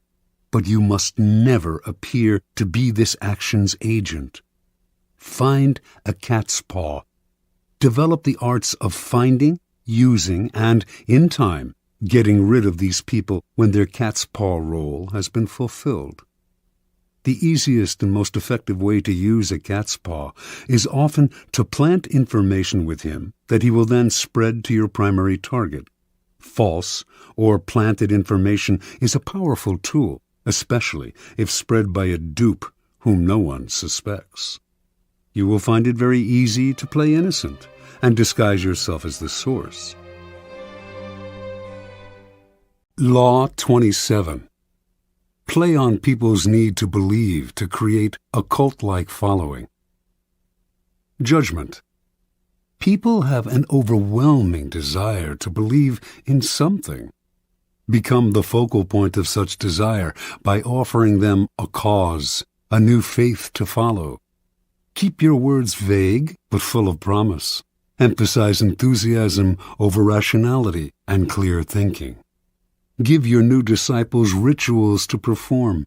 Ask them to make sacrifices on your behalf.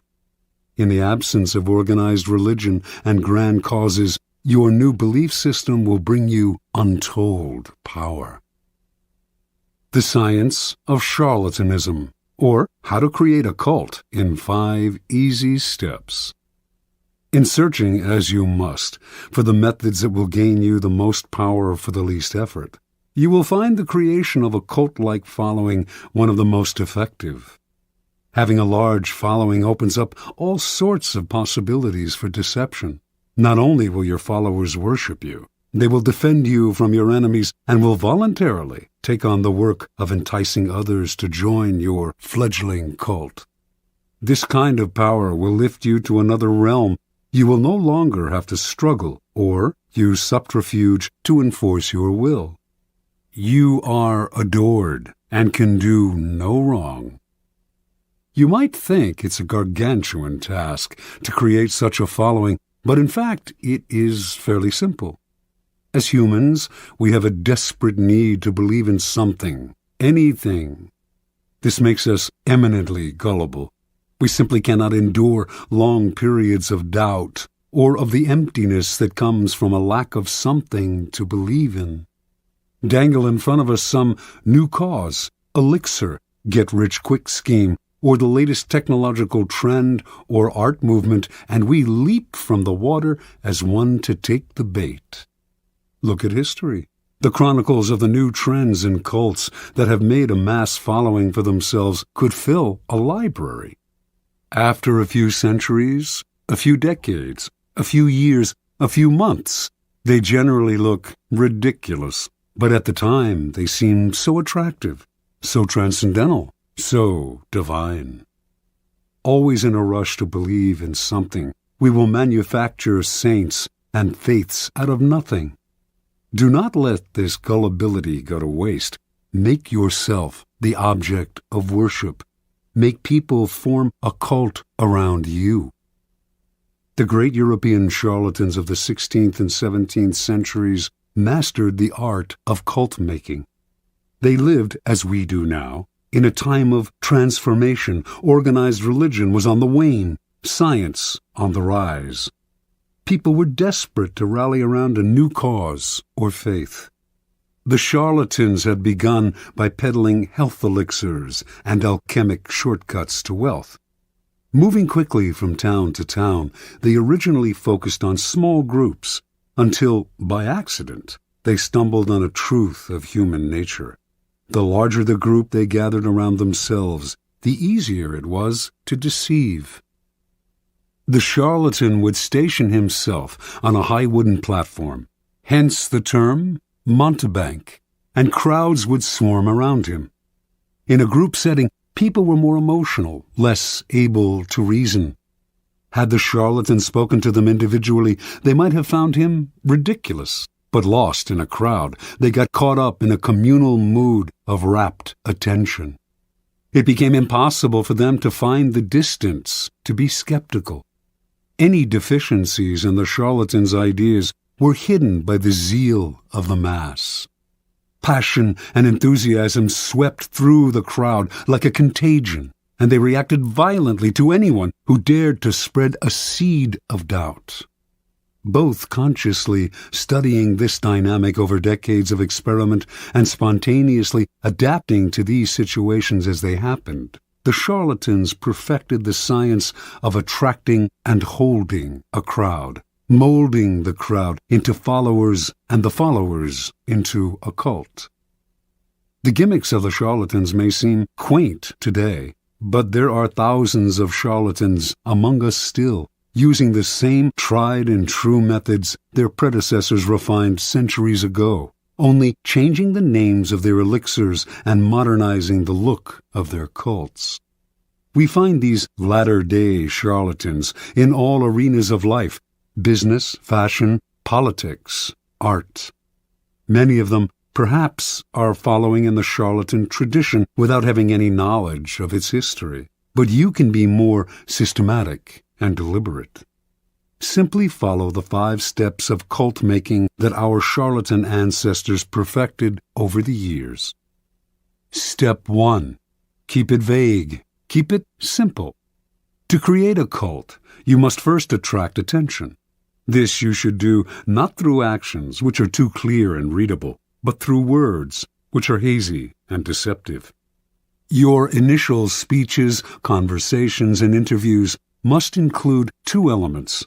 On the one hand, the promise of something great and transformative, and on the other, a total vagueness. This combination will stimulate all kinds of hazy dreams in your listeners, who will make their own connections and see what they want to see. As a corollary to its vagueness, your appeal should also be simple. Most people's problems have complex causes, deep-rooted neurosis, interconnected social factors, roots that go way back in time and are exceedingly hard to unravel. Few, however, have the patience to deal with this. Most people want to hear that a simple solution will cure their problems.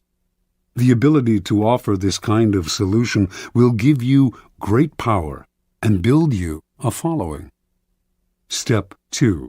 Emphasize the visual and the sensual over the intellectual. Once people have begun to gather around you, two dangers will present themselves: boredom and skepticism. Boredom will make people go elsewhere. Skepticism will allow them the distance to think rationally about whatever it is you are offering, blowing away the mist you have artfully created and revealing your ideas for what they are. You need to amuse the bored, then ward off the cynics. The best way to do this is through theater or other devices of its kind. Surround yourself with luxury, dazzle your followers with visual splendor, fill their eyes with spectacle.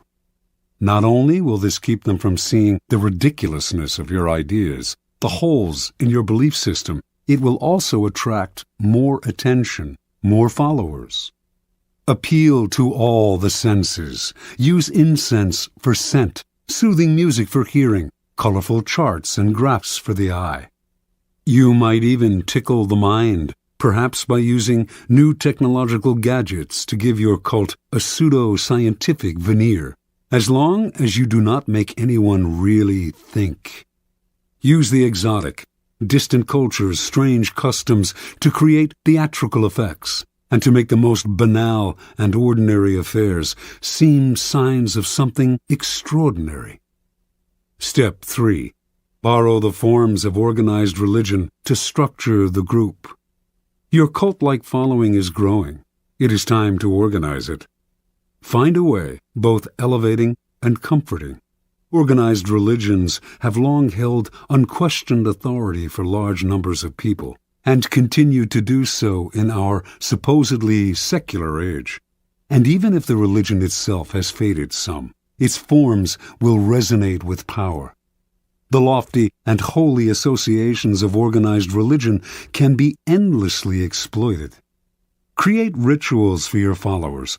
Organize them into a hierarchy, ranking them in grades of sanctity, and giving them names and titles that resound with religious overtones. Ask them for sacrifices that will fill your coffers and increase your power. To emphasize your gathering's quasi-religious nature, talk and act like a prophet. You are not a dictator. After all, you are a priest, a guru, a sage, a shaman, or any other word that hides your real power in the mist of religion. Step 4. Disguise your source of income. Your group has grown, and you have structured it in a church-like form. Your coffers are beginning to fill with your followers' money. You must never be seen as hungry for money and the power it brings. It is at this moment that you must disguise the source of your income. Your followers want to believe that if they follow you, all sorts of good things will fall into their lap. By surrounding yourself with luxury, you become living proof of the soundness of your belief system. Never reveal that your wealth actually comes from your followers' pockets. Instead, make it seem to come from the truth of your methods. Followers will copy your each and every move in the belief that it will bring them the same results, and their imitative enthusiasm will blind them to the charlatan nature of your wealth. Step 5. Set up an us versus them dynamic. The group is now large and thriving, a magnet attracting more and more particles. If you are not careful, though, inertia will set in and time and boredom will demagnetize the group. To keep your followers united, you must now do what all religions and belief systems have done: create an us versus them dynamic. First, make sure your followers believe they are part of an exclusive club, unified by a bond of common goals. Then, to strengthen this bond, manufacture the notion of a devious enemy out to ruin you. There is a force of non-believers that will do anything to stop you. Any outsider who tries to reveal the charlatan nature of your belief system can now be described as a member of this devious force. If you have no enemies, invent one. Given a straw man to react against, your followers will tighten and cohere. They have your cause to believe in and infidels to destroy. Observance of the law. In the year 1653, a 27-year-old Milan man named Francesco Giuseppe Borri claimed to have had a vision. He went around town telling one and all that the Archangel Michael had appeared to him and announced that he had been chosen to be the Capitano Generale of the army of the new Pope, an army that would seize and revitalize the world. The Archangel had further revealed that Borri now had the power to see people's souls, and that he would soon discover the Philosopher's Stone, a long sought-after substance that could change base metals into gold. Friends and acquaintances who heard Borri explain the vision and who witnessed the change that had come over him were impressed, for Borri had previously devoted himself to a life of wine, women, and gambling. Now he gave all that up, plunging himself into the study of alchemy and talking only of mysticism and the occult. The transformation was so sudden and miraculous, and Borri's words were so filled with enthusiasm, that he began to create a following. Unfortunately, the Italian Inquisition began to notice him as well. They prosecuted anyone who delved into the occult, so he left Italy and began to wander Europe, from Austria to Holland, telling one and all that, "To those who follow me, all joy shall be granted." Wherever Borri stayed, he attracted followers. His method was simple. He spoke of his vision, which had grown more and more elaborate, and offered to look into the soul of anyone who believed him, and they were many. Seemingly in a trance, he would stare at this new follower for several minutes, then claim to have seen the person's soul, degree of enlightenment, and potential for spiritual greatness. If what he saw showed promise, he would add the person to his growing order of disciples, an honor indeed. The cult had 6 degrees, into which the disciples were assigned according to what Borri had glimpsed in their souls. With work and total devotion to the cult, they could graduate to a higher degree. Borri, whom they called His Excellency and Universal Doctor, demanded from them the strictest vows of poverty. All the goods and monies they possessed had to be turned over to him, but they did not mind handing over their property, for Borri had told them, "I shall soon bring my chemical studies to a happy conclusion by the discovery of the Philosopher's Stone, and by this means we shall all have as much gold as we desire." Given his growing wealth, Borri began to change his style of living. Renting the most splendid apartment in the city into which he had temporarily settled, he would furnish it with fabulous furniture and accessories which he had begun to collect. He would drive through the city in a coach studded with jewels, with 6 magnificent black horses at its head. He never stayed too long in one place, and when he disappeared, saying he had more souls to gather into his flock, his reputation only grew in his absence.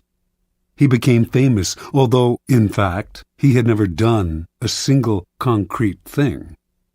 From all over Europe, the blind, the crippled, and the desperate came to visit Borri, for word had spread that he had healing powers.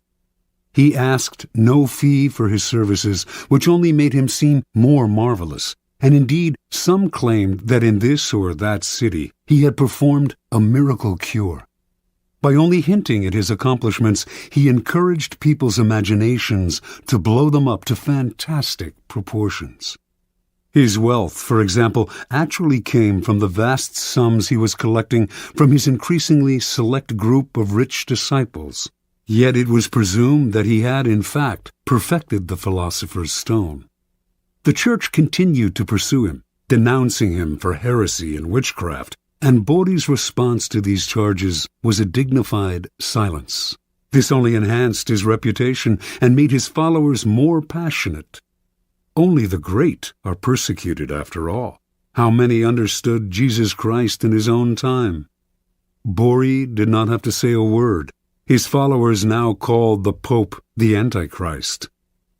And so Bodhi's power grew and grew, until one day he left the city of Amsterdam, where he had settled for a while, absconding with huge sums of borrowed money and diamonds that had been entrusted to him.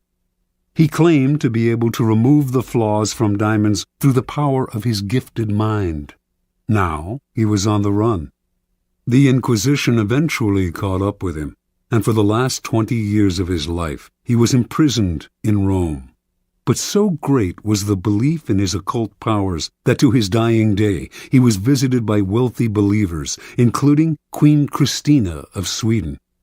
Supplying him with money and materials, these visitors allowed him to continue his search for the elusive philosopher's stone. Interpretation. Before he formed his cult, Bodhi seems to have stumbled on a critical discovery. Tiring of his life of debauchery, he had decided to give it up and to devote himself to the occult, a genuine interest of his. He must have noticed, however, that when he alluded to a mystical experience rather than physical exhaustion as the source of his conversion, people of all classes wanted to hear more. Realizing the power he could gain by ascribing the change to something external and mysterious, he went further with his manufactured visions. The grander the vision, and the more sacrifices he asked for, the more appealing and believable his story seemed to become. Remember, people are not interested in the truth about change. They do not want to hear that it has come from hard work or from anything as banal as exhaustion, boredom, or depression. They are dying to believe in something romantic, otherworldly. They want to hear of angels and out-of-body experiences. Indulge them. Hint at the mystical source of some personal change. Wrap it in ethereal colors. An occult-like following will form around you. Adapt to people's needs. The Messiah must mirror the desires of his followers. And always aim high. The bigger and bolder your illusion, the better. Law 28. Enter action with boldness. Judgment. If you are unsure of a course of action, do not attempt it. Your doubts and hesitations will infect your execution. Timidity is dangerous. Better to enter with boldness. Any mistakes you commit through audacity are easily corrected with more audacity. Everyone admires the bold. No one honors the timid. Boldness and hesitation. A brief psychological comparison. Boldness and hesitation elicit very different psychological responses in their targets. Hesitation puts obstacles in your path. Boldness eliminates them. Once you understand this, you will find it essential to overcome your natural timidity and practice the art of audacity. The following are among the most pronounced psychological effects of boldness and timidity. The bolder the lie, the better. We all have weaknesses, and our efforts are never perfect. But entering action with boldness has the magical effect of hiding our deficiencies. Con artists know that the bolder the lie, the more convincing it becomes. The sheer audacity of the story makes it more credible, distracting attention from its inconsistencies. When putting together a con or entering any kind of negotiation, go further than you planned. Ask for the moon, and you will be surprised how often you get it. Lions circle the hesitant prey. People have a sixth sense for the weaknesses of others. If, in a first encounter, you demonstrate your willingness to compromise, back down, and retreat, you bring out the lion even in people who are not necessarily bloodthirsty. Everything depends on perception, and once you are seen as the kind of person who quickly goes on the defensive, who is willing to negotiate and be amenable, you will be pushed around without mercy. Boldness strikes fear. Fear creates authority. The bold move makes you seem larger and more powerful than you are. If it comes suddenly, with the stealth and swiftness of a snake, it inspires that much more fear. By intimidating with a bold move, you establish a precedent. In every subsequent encounter, people will be on the defensive, in terror of your next strike. Going halfway with a half a heart digs the deeper grave. If you enter an action with less than total confidence, you set up obstacles in your own path. When a problem arises, you will grow confused, seeing options where there are none, and inadvertently creating more problems still.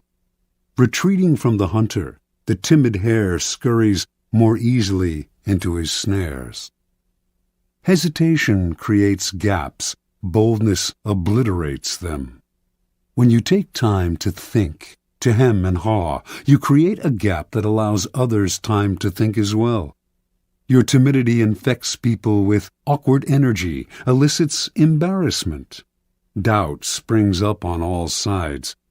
Boldness destroys such gaps. The swiftness of the move and the energy of the action leave others no space to doubt and worry. In seduction, hesitation is fatal. It makes your victim conscious of your intentions. The bold move crowns seduction with triumph. It leaves no time for reflection. Audacity separates you from the herd. Boldness gives you presence and makes you seem larger than life. The timid fade into the wallpaper. The bold draw attention, and what draws attention draws power. We cannot keep our eyes off the audacious. We cannot wait to see their next bold move. Observance of the law. In 1514, the 22-year-old Pietro Aretino was working as a lowly assistant scullion to a wealthy Roman family. He had ambitions of greatness as a writer, to inflame the world with his name, but how could a mere lackey hope to realize such dreams? That year, Pope Leo X received from the King of Portugal an embassy that included many gifts, most prominent among them a great elephant, the first in Rome since imperial times. The pontiff adored this elephant and showered it with attention and gifts. But despite his love and care, the elephant, which was called Anno, became deathly ill. The Pope summoned doctors who administered a 500-pound purgative to the elephant, but all to no avail. The animal died, and the Pope went into mourning. To console himself, he summoned the great painter Raphael and ordered him to create a life-sized painting of Anno above the animal's tomb, bearing the inscription, "What nature took away, Raphael has with his art restored." Over the next few days, a pamphlet circulated throughout Rome that caused great merriment and laughter. Entitled, "The Last Will and Testament of the Elephant Anno," it read in part, "To my heir, the Cardinal Santa Croce, I give my knees, so that he can imitate my genuflections. To my heir, Cardinal Santi Quattro, I give my jaws, so that he can more readily devour all of Christ's revenues. To my heir, Cardinal Medici, I give my ears, so that he can hear everyone's doings. To Cardinal Grassi, who had a reputation for lechery, the elephant bequeathed the appropriate, oversized part of his own anatomy." On and on the anonymous pamphlet went, sparing none of the great in Rome, not even the Pope. With each one it took aim at their best-known weakness. The pamphlet ended with verse, "See to it that Aretino is your friend, for he is a bad enemy to have. His words alone could ruin the High Pope, so God guard everyone from his tongue." Interpretation. With one short pamphlet, Aretino, son of a poor shoemaker and a servant himself, hurled himself to fame. Everyone in Rome rushed to find out who this daring young man was. Even the Pope, amused by his audacity, sought him out and ended up giving him a job in the papal service. Over the years, he came to be known as the Scourge of Princes, and his biting tongue earned him the respect and fear of the great, from the King of France to the Habsburg Emperor. The Aretino strategy is simple. When you are as small and obscure as David was, you must find a Goliath to attack. The larger the target, the more attention you gain. The bolder the attack, the more you stand out from the crowd and the more admiration you earn. Society is full of those who think daring thoughts but lack the guts to print and publicize them. Voice what the public feels. The expression of shared feelings is always powerful. Search out the most prominent target possible and sling your boldest shot. The world will enjoy the spectacle and will honor the underdog. You, that is, with glory and power. Keys to power. Most of us are timid. We want to avoid tension and conflict, and we want to be liked by all.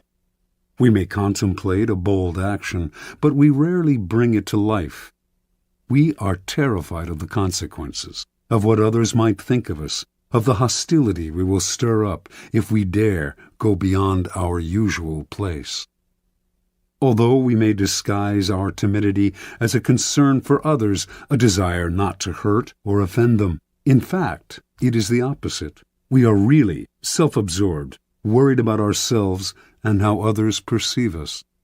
Boldness, on the other hand, is outer-directed and often makes people feel more at ease, since it is less self-conscious and less repressed. Few are born bold. Even Napoleon had to cultivate the habit on the battlefield, where he knew it was a matter of life and death. In social settings, he was awkward and timid, but he overcame this and practiced boldness in every part of his life because he saw its tremendous power, how it could literally enlarge a man, even one who, like Napoleon, was in fact conspicuously small. You must practice and develop your boldness. You will often find uses for it. The best place to begin is often the delicate world of negotiation, particularly those discussions in which you are asked to set your own price. How often we put ourselves down by asking for too little. When Christopher Columbus proposed that the Spanish court finance his voyage to the Americas, he also made the insanely bold demand that he be called Grand Admiral of the Ocean. The court agreed. The price he set was the price he received. He demanded to be treated with respect, and so he was. Understand, if boldness is not natural, neither is timidity. It is an acquired habit, picked up out of a desire to avoid conflict. If timidity has taken hold of you, then root it out. Your fears of the consequences of a bold action are way out of proportion to reality. And in fact, the consequences of timidity are worse. Your value is lowered, and you create a self-fulfilling cycle of doubt and disaster. Remember, the problems created by an audacious move can be disguised, even remedied, by more and greater audacity. Law 29. Plan all the way to the end. Judgment. The ending is everything. Plan all the way to it. taking into account all the possible consequences, obstacles, and twists of fortune that might reverse your hard work and give the glory to others. By planning to the end, you will not be overwhelmed by circumstances, and you will know when to stop. Gently guide fortune and help determine the future by thinking far ahead. Transgression of the law. In 1510, a ship set out from the island of Hispaniola, now Haiti and the Dominican Republic, for Venezuela, where it was to rescue a besieged Spanish colony.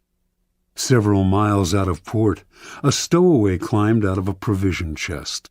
Vasco Núñez de Balboa, a noble Spaniard who had come to the New World in search of gold, but had fallen into debt and had escaped his creditors by hiding in the chest.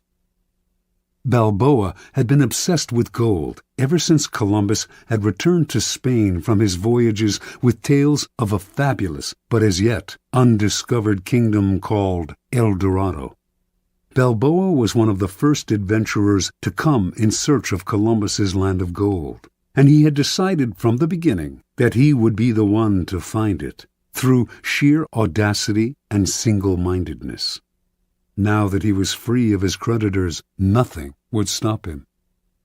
Unfortunately, the ship's owner, a wealthy jurist named Francisco Fernandez de Encisco, was furious when told of the stowaway, and he ordered that Balboa be left on the first island they came across. Before they found any island, however, Encisco received news that the colony he was to rescue had been abandoned. This was Balboa's chance. He told the sailors of his previous voyages to Panama and of the rumors he had heard of gold in the area. The excited sailors convinced Encisco to spare Balboa's life and to establish a colony in Panama. Weeks later, they named their new settlement Darien. Darien's first governor was Encisco, but Balboa was not a man to let others steal the initiative. He campaigned against Encisco among the sailors, who eventually made it clear that they preferred him as governor. Encisco fled to Spain, fearing for his life. Months later, when a representative of the Spanish crown arrived to establish himself as the new official governor of Darien, he was turned away. On his return voyage to Spain, this man drowned. The drowning was accidental, but under Spanish law, Balboa had murdered the governor and usurped his position. Balboa's bravado had got him out of scrapes before, but now his hopes of wealth and glory seemed doomed. To lay claim to El Dorado, should he discover it, he would need the approval of the Spanish king, which, as an outlaw, he would never receive. There was only one solution. Panamanian Indians had told Balboa of a vast ocean on the other side of the Central American Isthmus, and had said that by traveling south upon this western coast, he would reach a fabulous land of gold, called by a name that to his ears sounded like Biru. Balboa decided he would cross the treacherous jungles of Panama and become the first European to bathe his feet in this new ocean. From there he would march on El Dorado. If he did this on Spain's behalf, he would obtain the eternal gratitude of the king and would secure his own reprieve. Only he had to act before Spanish authorities came to arrest him. In 1513, then, Balboa set out with 190 soldiers. Halfway across the isthmus, some 90 miles wide at that point, only 60 soldiers remained, many having succumbed to the harsh conditions, the blood-sucking insects, the torrential rainfall, fever. Finally, from a mountaintop, Balboa became the first European to lay eyes on the Pacific Ocean. Days later he marched in his armor into its waters, bearing the banner of Castile and claiming all its seas, lands, and islands in the name of the Spanish throne. Indians from the area greeted Balboa with gold, jewels, and precious pearls, the like of which he had never seen. When he asked where these had come from, the Indians pointed south, to the land of the Incas. But Balboa had only a few soldiers left, For the moment, he decided he should return to Darien, send the jewels and gold to Spain as a token of goodwill, and ask for a large army to aid him in the conquest of El Dorado. When news reached Spain of Balboa's bold crossing of the isthmus, his discovery of the Western Ocean, and his planned conquest of El Dorado, the former criminal became a hero. He was instantly proclaimed governor of the new land. But before the king and queen received word of his discovery, they had already sent a dozen ships under the command of a man named Pedro Arias Davila, Pedrerius, with orders to arrest Balboa for murder and to take command of the colony. By the time Pedrerius arrived in Panama, he had learned that Balboa had been pardoned and that he was to share the governorship with the former outlaw. All the same, Balboa felt uneasy. Gold was his dream, El Dorado his only desire. In pursuit of this goal, he had nearly died many times over, and to share the wealth and glory with a newcomer would be intolerable. He also soon discovered that Pedrerius was a jealous, bitter man, and equally unhappy with the situation. Once again, the only solution for Balboa was to seize the initiative by proposing to cross the jungle with a larger army, carrying shipbuilding materials and tools. Once on the Pacific coast, he would create an armada with which to conquer the Incas. Surprisingly enough, Pedrerius agreed to the plan, perhaps sensing it would never work. Hundreds died in this second march through the jungle, and the timber they carried rotted in the torrential rains. Balboa, as usual, was undaunted. No power in the world could thwart his plan.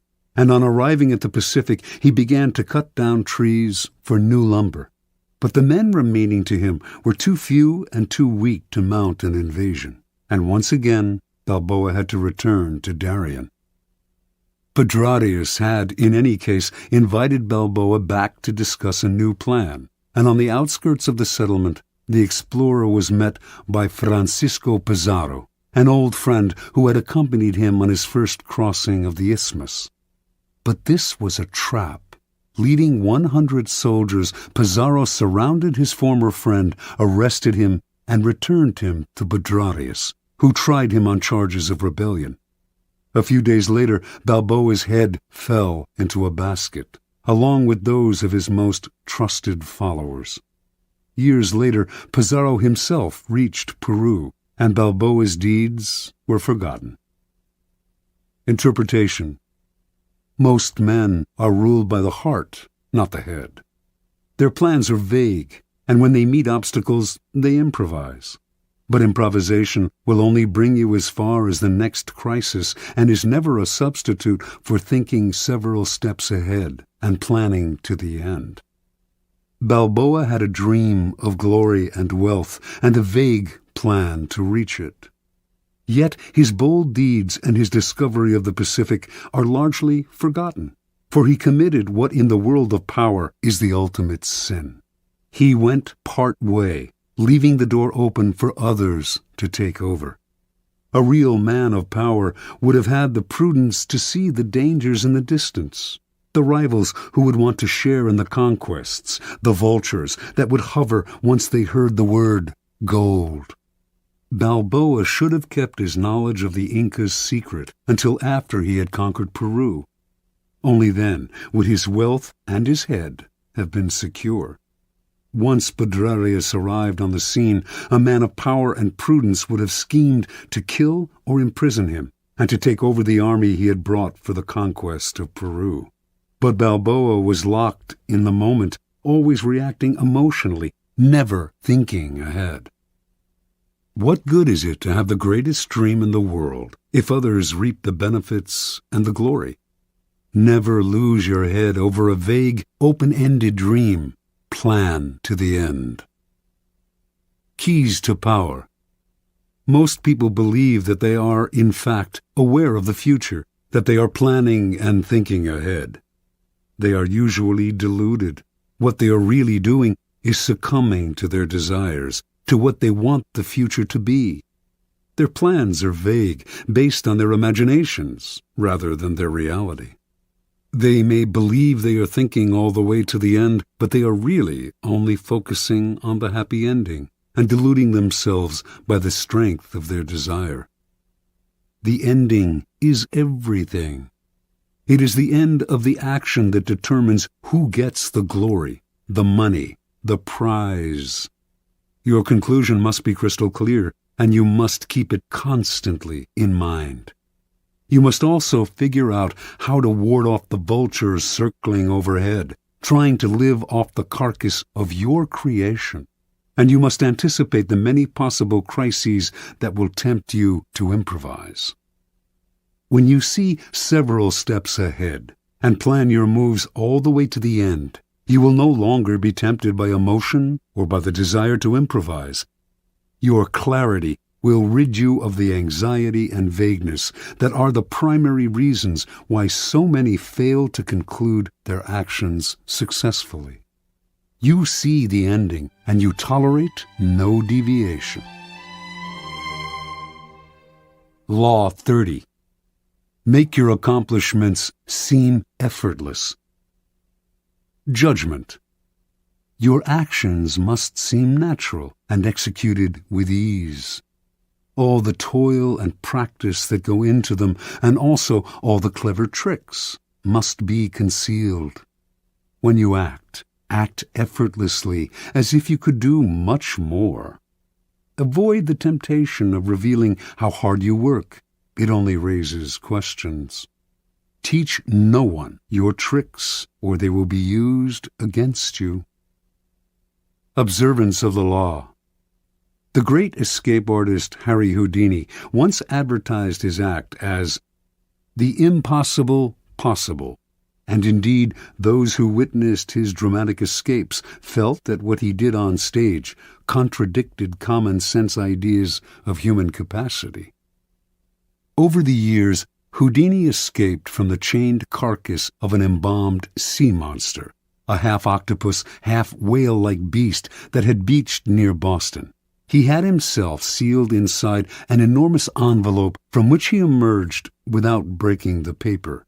He passed through brick walls. He wriggled free from straitjackets while dangling high in the air. He leaped from bridges into icy waters, his hands manacled and his legs in chains. He had himself submerged in glass cases full of water, hands padlocked, while the audience watched in amazement as he worked himself free, struggling for close to an hour, apparently without breathing. Each time he seemed to court certain death, yet survived with superhuman aplomb. Meanwhile, he said nothing about his methods, gave no clues as to how he accomplished any of his tricks. He left his audiences and critics speculating, his power and reputation enhanced by their struggles with the inexplicable. Perhaps the most baffling trick of all was making a 10,000-pound elephant disappear before an audience's eyes, a feat he repeated on stage for over 19 weeks. No one has ever really explained how he did this, for in the auditorium where he performed the trick, there was simply nowhere for an elephant to hide. The effortlessness of Houdini's escapes led some to think he used occult forces, his superior psychic abilities giving him special control over his body. But a German escape artist named Clopini claimed to know Houdini's secret. He simply used elaborate gadgets. Clopini also claimed to have defeated Houdini in a handcuff challenge in Holland. Houdini did not mind all kinds of speculation floating around about his methods, but he would not tolerate an outright lie, and in 1902 he challenged Clopini to a handcuff duel. Clopini accepted. Through a spy, he found out the secret word to unlock a pair of French combination lock cuffs that Houdini liked to use. His plan was to choose these cuffs to escape from on stage. This would definitely debunk Houdini. His genius simply lay in his use of mechanical gadgets. On the night of the challenge, just as Clopini had planned, Houdini offered him a choice of cuffs, and he selected the ones with the combination lock. He was even able to disappear with them behind a screen to make a quick test, and re-emerged seconds later, confident of victory. Acting as if he had sensed fraud, Houdini refused to lock Clopini in the cuffs. The two men argued and began to fight, even wrestling with each other on stage. After a few minutes of this, an apparently angry, frustrated Houdini gave up and locked Clopini in the cuffs. For the next few minutes, Clopini strained to get free. Something was wrong.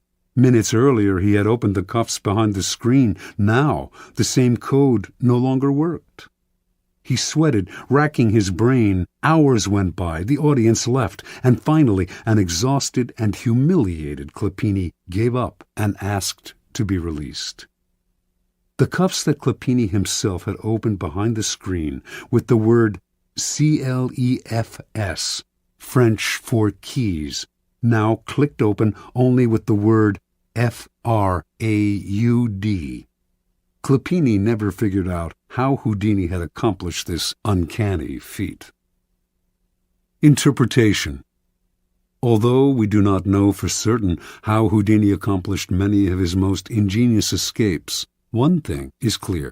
It was not the occult or any kind of magic that gave him his powers, but hard work and endless practice, all of which he carefully concealed from the world. Houdini never left anything to chance. Day and night he studied the workings of locks, researched centuries-old sleight-of-hand tricks, pored over books on mechanics, whatever he could use. Every moment not spent researching, he spent working his body, keeping himself exceptionally limber, and learning how to control his muscles and his breathing. Early on in Houdini's career, an old Japanese performer whom he toured with taught him an ancient trick: how to swallow an ivory ball, then bring it back up. He practiced this endlessly with a small peeled potato tied to a string. Up and down, he would manipulate the potato with his throat muscles until they were strong enough to move it without the string. No one could check the inside of his throat, where he could conceal small tools to help him escape. Even so, Clopini was fundamentally wrong. It was not Houdini's tools, but his practice, work, and research that made his escapes possible. Clopini, in fact, was completely outwitted by Houdini, who set the whole thing up. He let his opponent learn the code to the French cuffs, then baited him into choosing those cuffs on stage. Then, during the two men's tussle, the dexterous Houdini was able to change the code to FRAUD. He had spent weeks practicing this trick, but the audience saw none of the sweat and toil behind the scenes.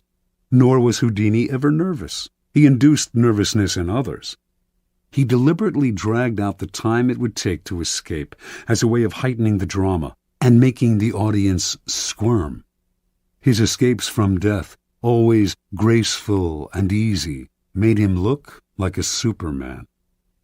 As a person of power, you must research and practice endlessly before appearing in public, on stage, or anywhere else. Never expose the sweat and labor behind your poise. Some think such exposure will demonstrate their diligence and honesty, but it actually just makes them look weaker, as if anyone who practiced and worked at it could do what they had done, or as if they weren't really up to the job. Keep your effort and your tricks to yourself, and you seem to have the grace and ease of a god. One never sees the source of a god's power revealed. One only sees its effects. Keys to Power. In the Book of the Courtier, published in 1528, Baldassare Castiglione describes the highly elaborate and codified manners of the perfect court citizen. And yet, Castiglione explains the courtier must execute these gestures with what he calls sprezzatura, the capacity to make the difficult seem easy. He urges the courtier to practice in all things a certain nonchalance which conceals all artistry and makes whatever one says or does seem uncontrived and effortless. We all admire the achievement of some unusual feat, but if it is accomplished naturally and gracefully, our admiration increases tenfold.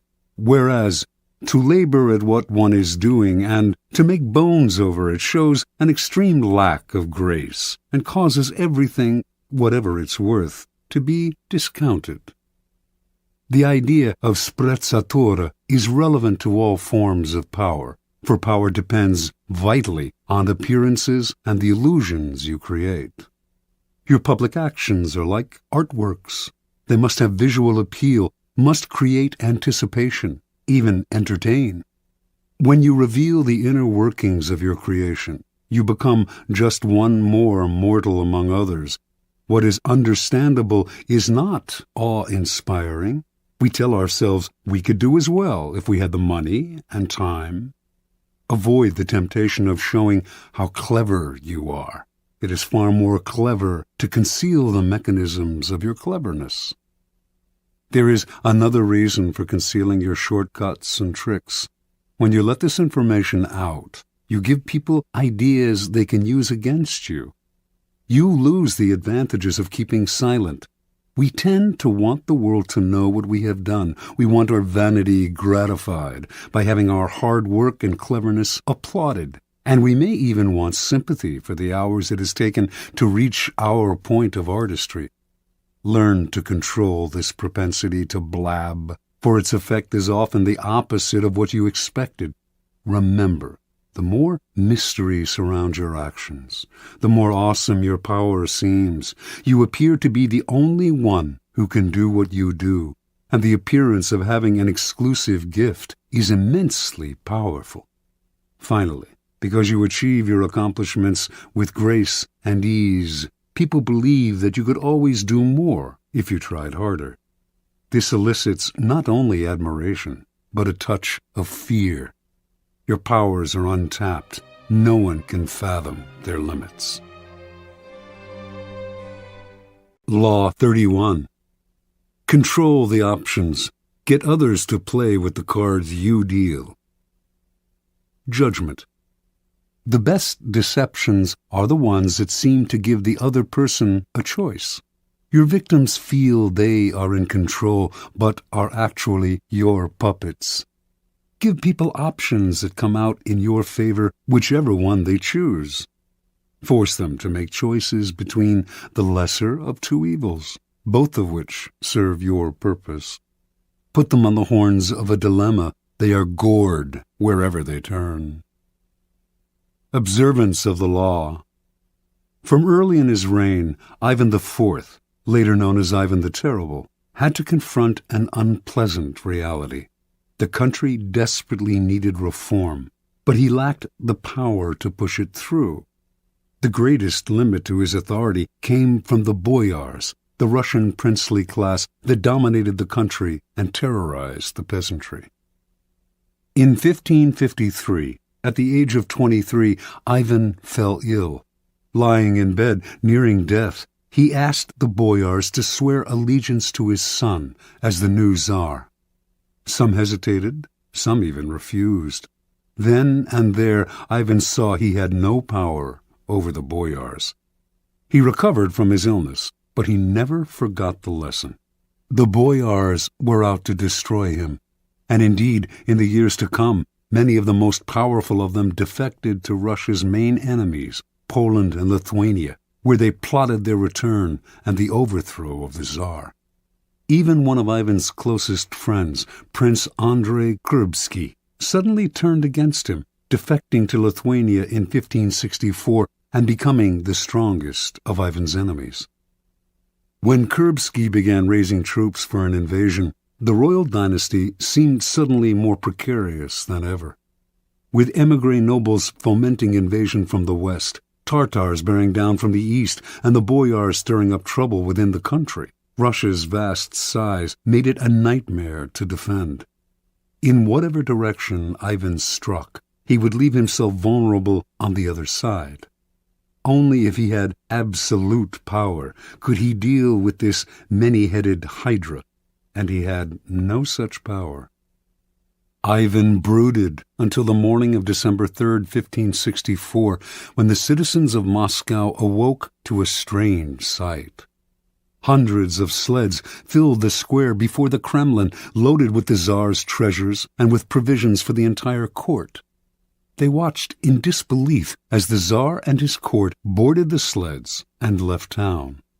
Without explaining why, he established himself in a village south of Moscow. For an entire month, a kind of terror gripped the capital, for the Muscovites feared that Ivan had abandoned them to the bloodthirsty boyars.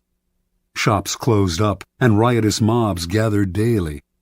Finally, on January 3rd of 1565, a letter arrived from the Tsar explaining that he could no longer bear the boyars' betrayals and had decided to abdicate once and for all.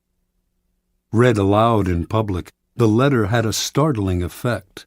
Merchants and commoners blamed the boyars for Ivan's decision and took to the streets, terrifying the nobility with their fury.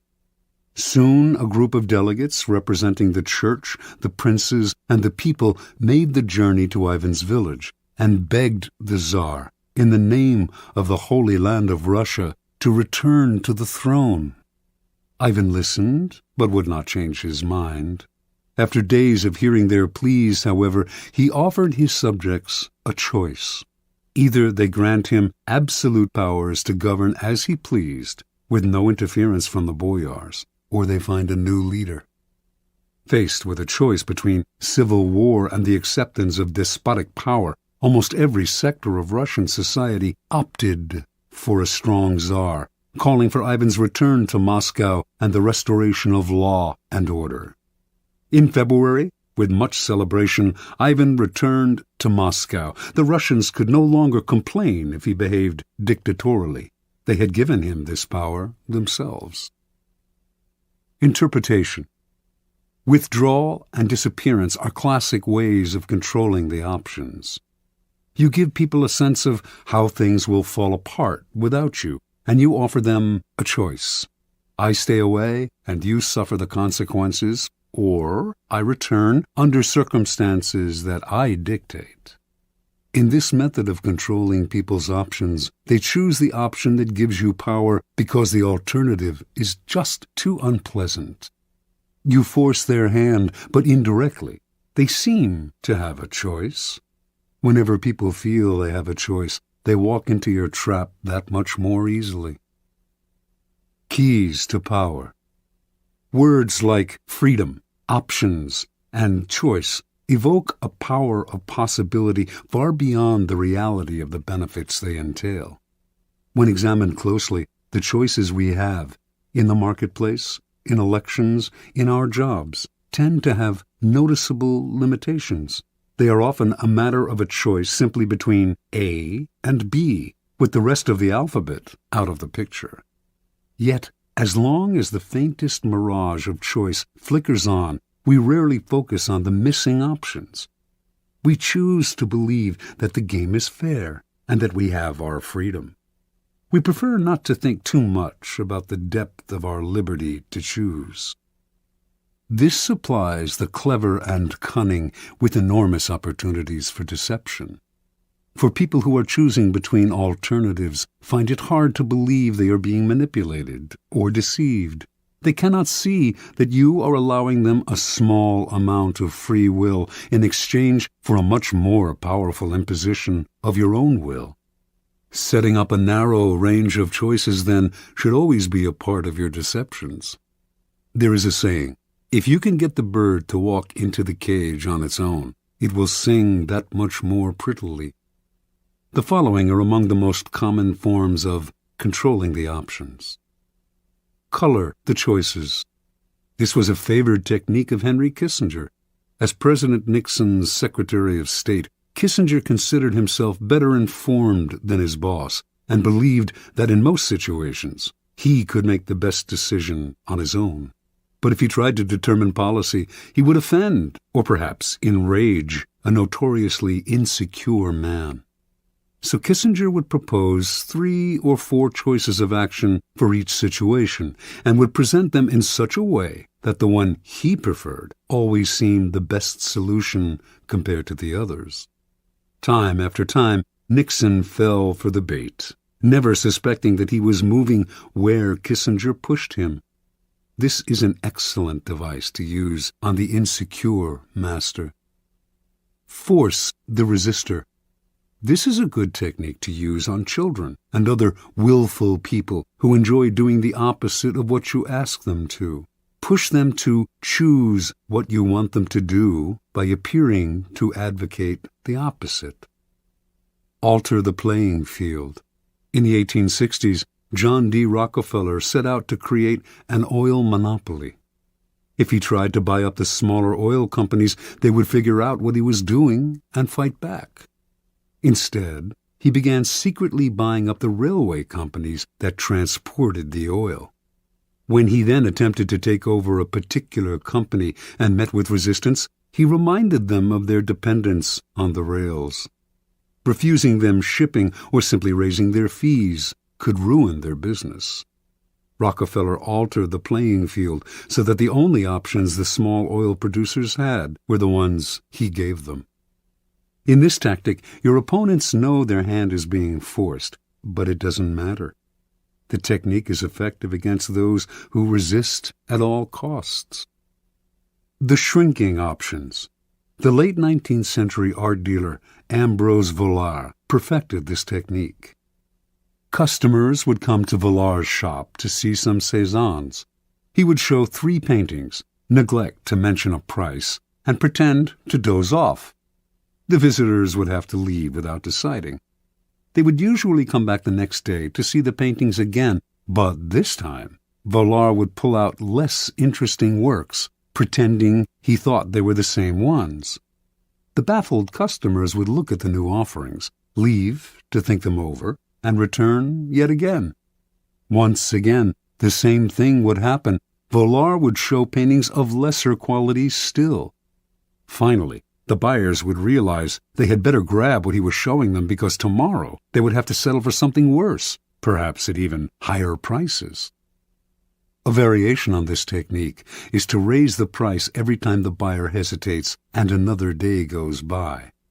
This is an excellent negotiating ploy to use on the chronically indecisive, who will fall for the idea that they are getting a better deal today than if they wait till tomorrow.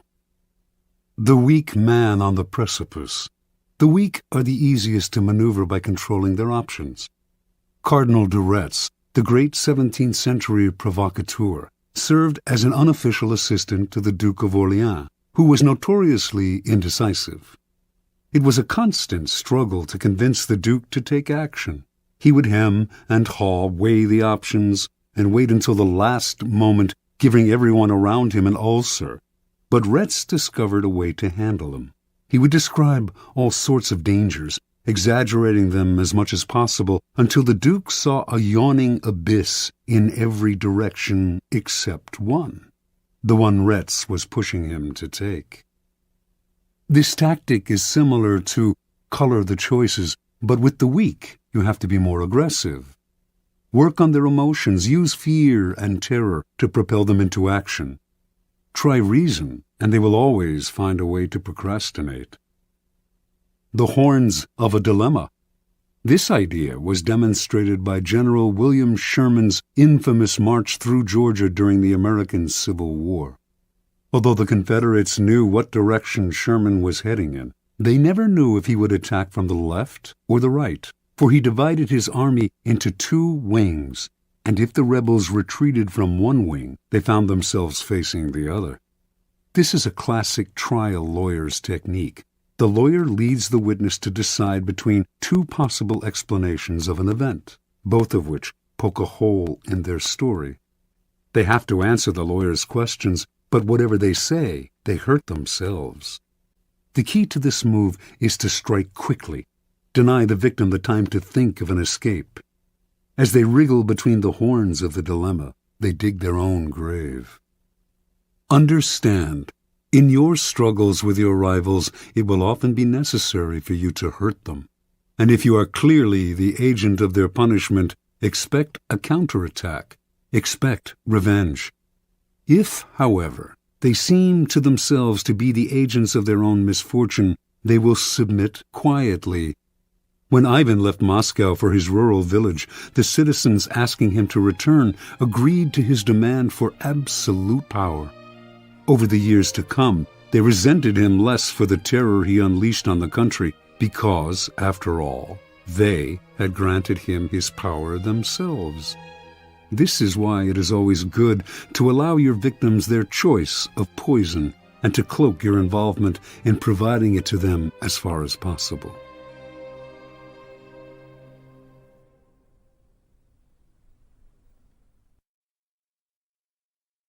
Law 32. Play to people's fantasies. Judgment. The truth is often avoided because it is ugly and unpleasant. Never appeal to truth and reality unless you are prepared for the anger that comes from disenchantment. Life is so harsh and distressing that people who can manufacture romance or conjure up fantasy are like oases in the desert. Everyone flocks to them. There is great power in tapping into the fantasies of the masses. Observance of the law. The city-state of Venice was prosperous for so long that its citizens felt their small republic had destiny on its side.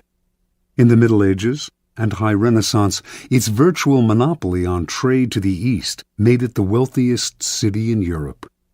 Under a beneficent republican government, Venetians enjoyed liberties that few other Italians had ever known. Yet, in the 16th century, their fortunes suddenly changed.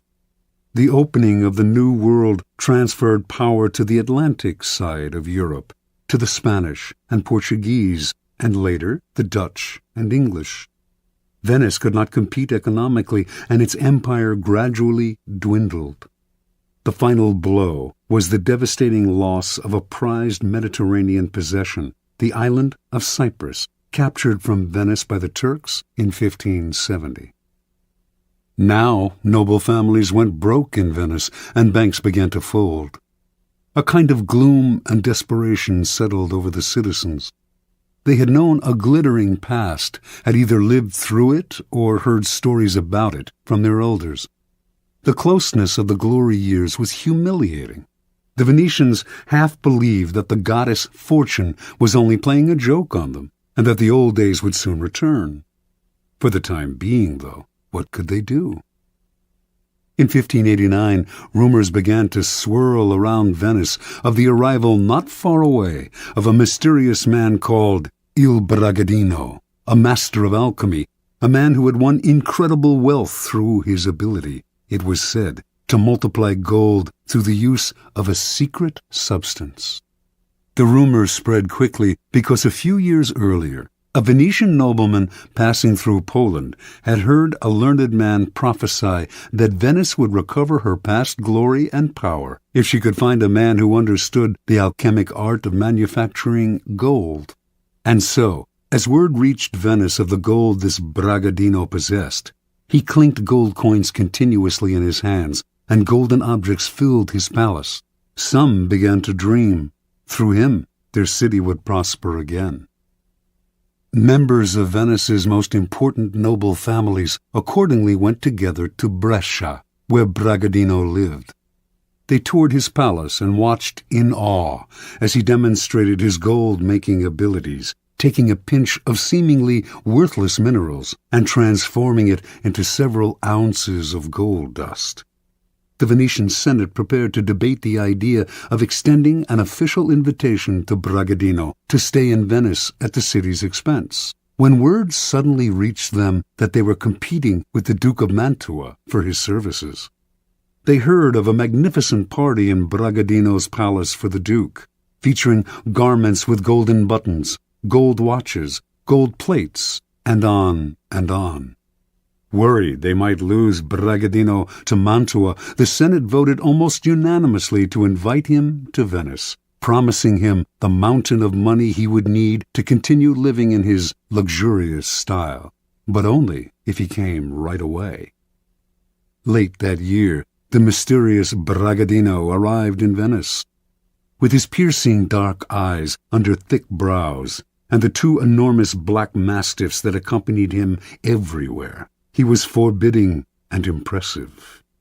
He took up residence in a sumptuous palace on the island of Giudecca, with the Republic funding his banquets, his expensive clothes, and all his other whims.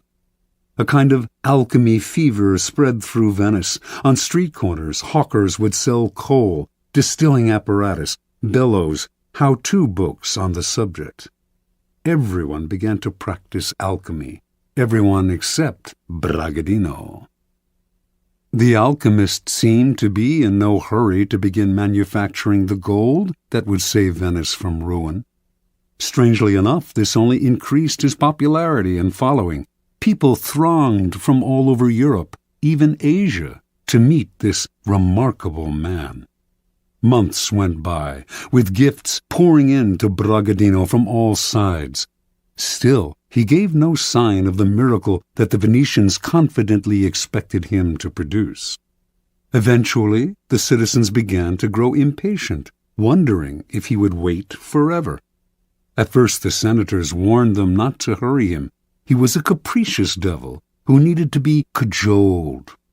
Finally, though, the nobility began to wonder too, and the Senate came under pressure to show a return on the city's ballooning investment. Bragadino had only scorn for the doubters, but he responded to them. He had, he said, already deposited in the city's mint the mysterious substance with which he multiplied gold.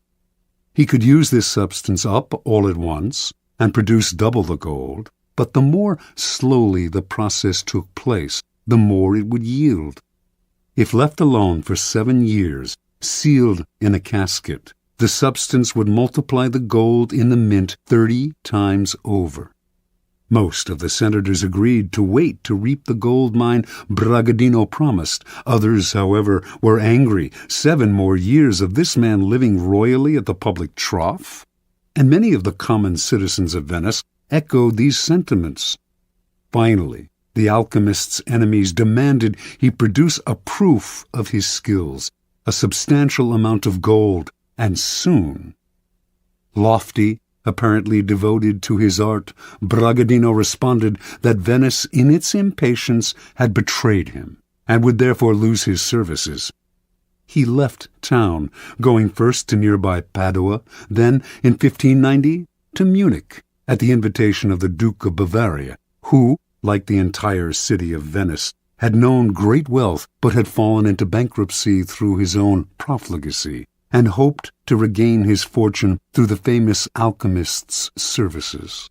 And so Bragadino resumed the comfortable arrangement he had known in Venice, and the same pattern repeated itself. Interpretation. The young Cypriot Mammunia had lived in Venice for several years before reincarnating himself as the alchemist Bragadino. He saw how gloom had settled on the city, how everyone was hoping for a redemption from some indefinite source. At first, Mammunia did not use vulgar demonstrations to convince people of his alchemic skill. His sumptuous palace, his opulent garments, the clink of gold in his hands, all these provided a superior argument to anything rational, and these established the cycle that kept him going. His obvious wealth confirmed his reputation as an alchemist, so that patrons like the Duke of Mantua gave him money, which allowed him to live in wealth, which reinforced his reputation as an alchemist, and so on. Only once this reputation was established, and dukes and senators were fighting over him, did he resort to the trifling necessity of a demonstration. By then, however, people were easy to deceive. They wanted to believe. The Venetian senators who watched him multiply gold wanted to believe so badly that they failed to notice the glass pipe up his sleeve from which he slipped gold dust into his pinches of minerals. Brilliant and capricious, he was the alchemist of their fantasies, and once he had created an aura like this, No one noticed his simple deceptions. People rarely believe that their problems arise from their own misdeeds and stupidity. Someone or something out there is to blame, the other, the world, the gods, and so salvation comes from the outside as well. Had Bragadino arrived in Venice armed with a detailed analysis of the reasons behind the city's economic decline, and of the hard-nosed steps that it could take to turn things around, he would have been scorned. The reality was too ugly, and the solution too painful, mostly the kind of hard work that the citizens' ancestors had mustered to create an empire. Fantasy, on the other hand, in this case the romance of alchemy, was easy to understand and infinitely more palatable. To gain power, you must be a source of pleasure for those around you, and pleasure comes from playing to people's fantasies. Never promise a gradual improvement through hard work.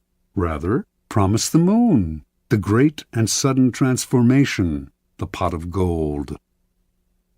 Keys to power. Fantasy can never operate alone.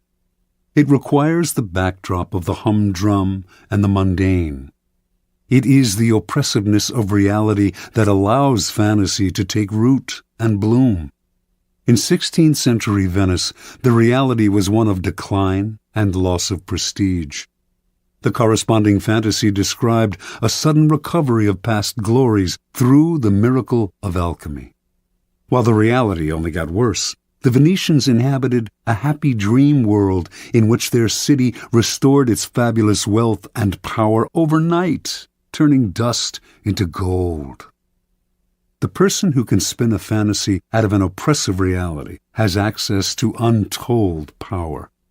As you search for the fantasy that will take hold of the masses, then, keep your eye on the banal truths that weigh heavily on us all.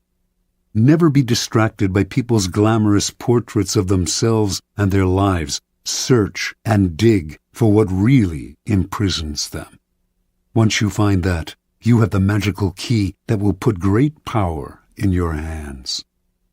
Remember, the key to fantasy is distance. The distant has allure and promise, seems simple and problem-free. What are you offering, then, should be ungraspable. Never let it become oppressively familiar. It is the mirage in the distance, withdrawing as the sucker approaches. Never be too direct in describing the fantasy. Keep it vague. As a forger of fantasies, let your victim come close enough to see and be tempted, but keep him far away enough that he stays dreaming and desiring. Law 33. Discover each man's thumbscrew. Judgment. Everyone has a weakness, a gap in the castle wall. That weakness is usually an insecurity, an uncontrollable emotion or need. It can also be a small, secret pleasure. Either way, once found, it is a thumbscrew you can turn to your advantage. Finding the thumbscrew, a strategic plan of action. We all have resistances. We live with a perpetual armor around ourselves to defend against change and the intrusive actions of friends and rivals. We would like nothing more than to be left to do things our own way. Constantly butting up against these resistances will cost you a lot of energy. One of the most important things to realize about people, though, is that they all have a weakness, some part of their psychological armor that will not resist, that will bend to your will if you find it and push on it. Some people wear their weaknesses openly, others disguise them. Those who disguise them are often the ones most effectively undone through that one chink in their armor. In planning your assault, keep these principles in mind. Pay attention to gestures and unconscious signals. As Sigmund Freud remarked, no mortal can keep a secret. If his lips are silent, he chatters with his fingertips. Betrayal oozes out of him at every pore. This is a critical concept in the search for a person's weakness. It is revealed by seemingly unimportant gestures and passing words.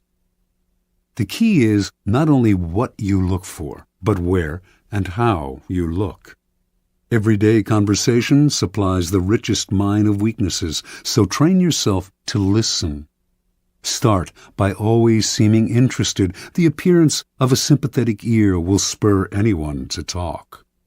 A clever trick, often used by the 19th century French statesman Talleyrand, is to appear to open up to the other person, to share a secret with them. It can be completely made up, or it can be real, but of no great importance to you. The important thing is that it should seem to come from the heart. This will usually elicit a response that is not only as frank as yours, but more genuine, a response that reveals a weakness. If you suspect that someone has a particular soft spot, probe for it indirectly. If, for instance, you sense that a man has a need to be loved, openly flatter him. If he laps up your compliments, no matter how obvious, you are on the right track. Train your eye for details, how someone tips a waiter, what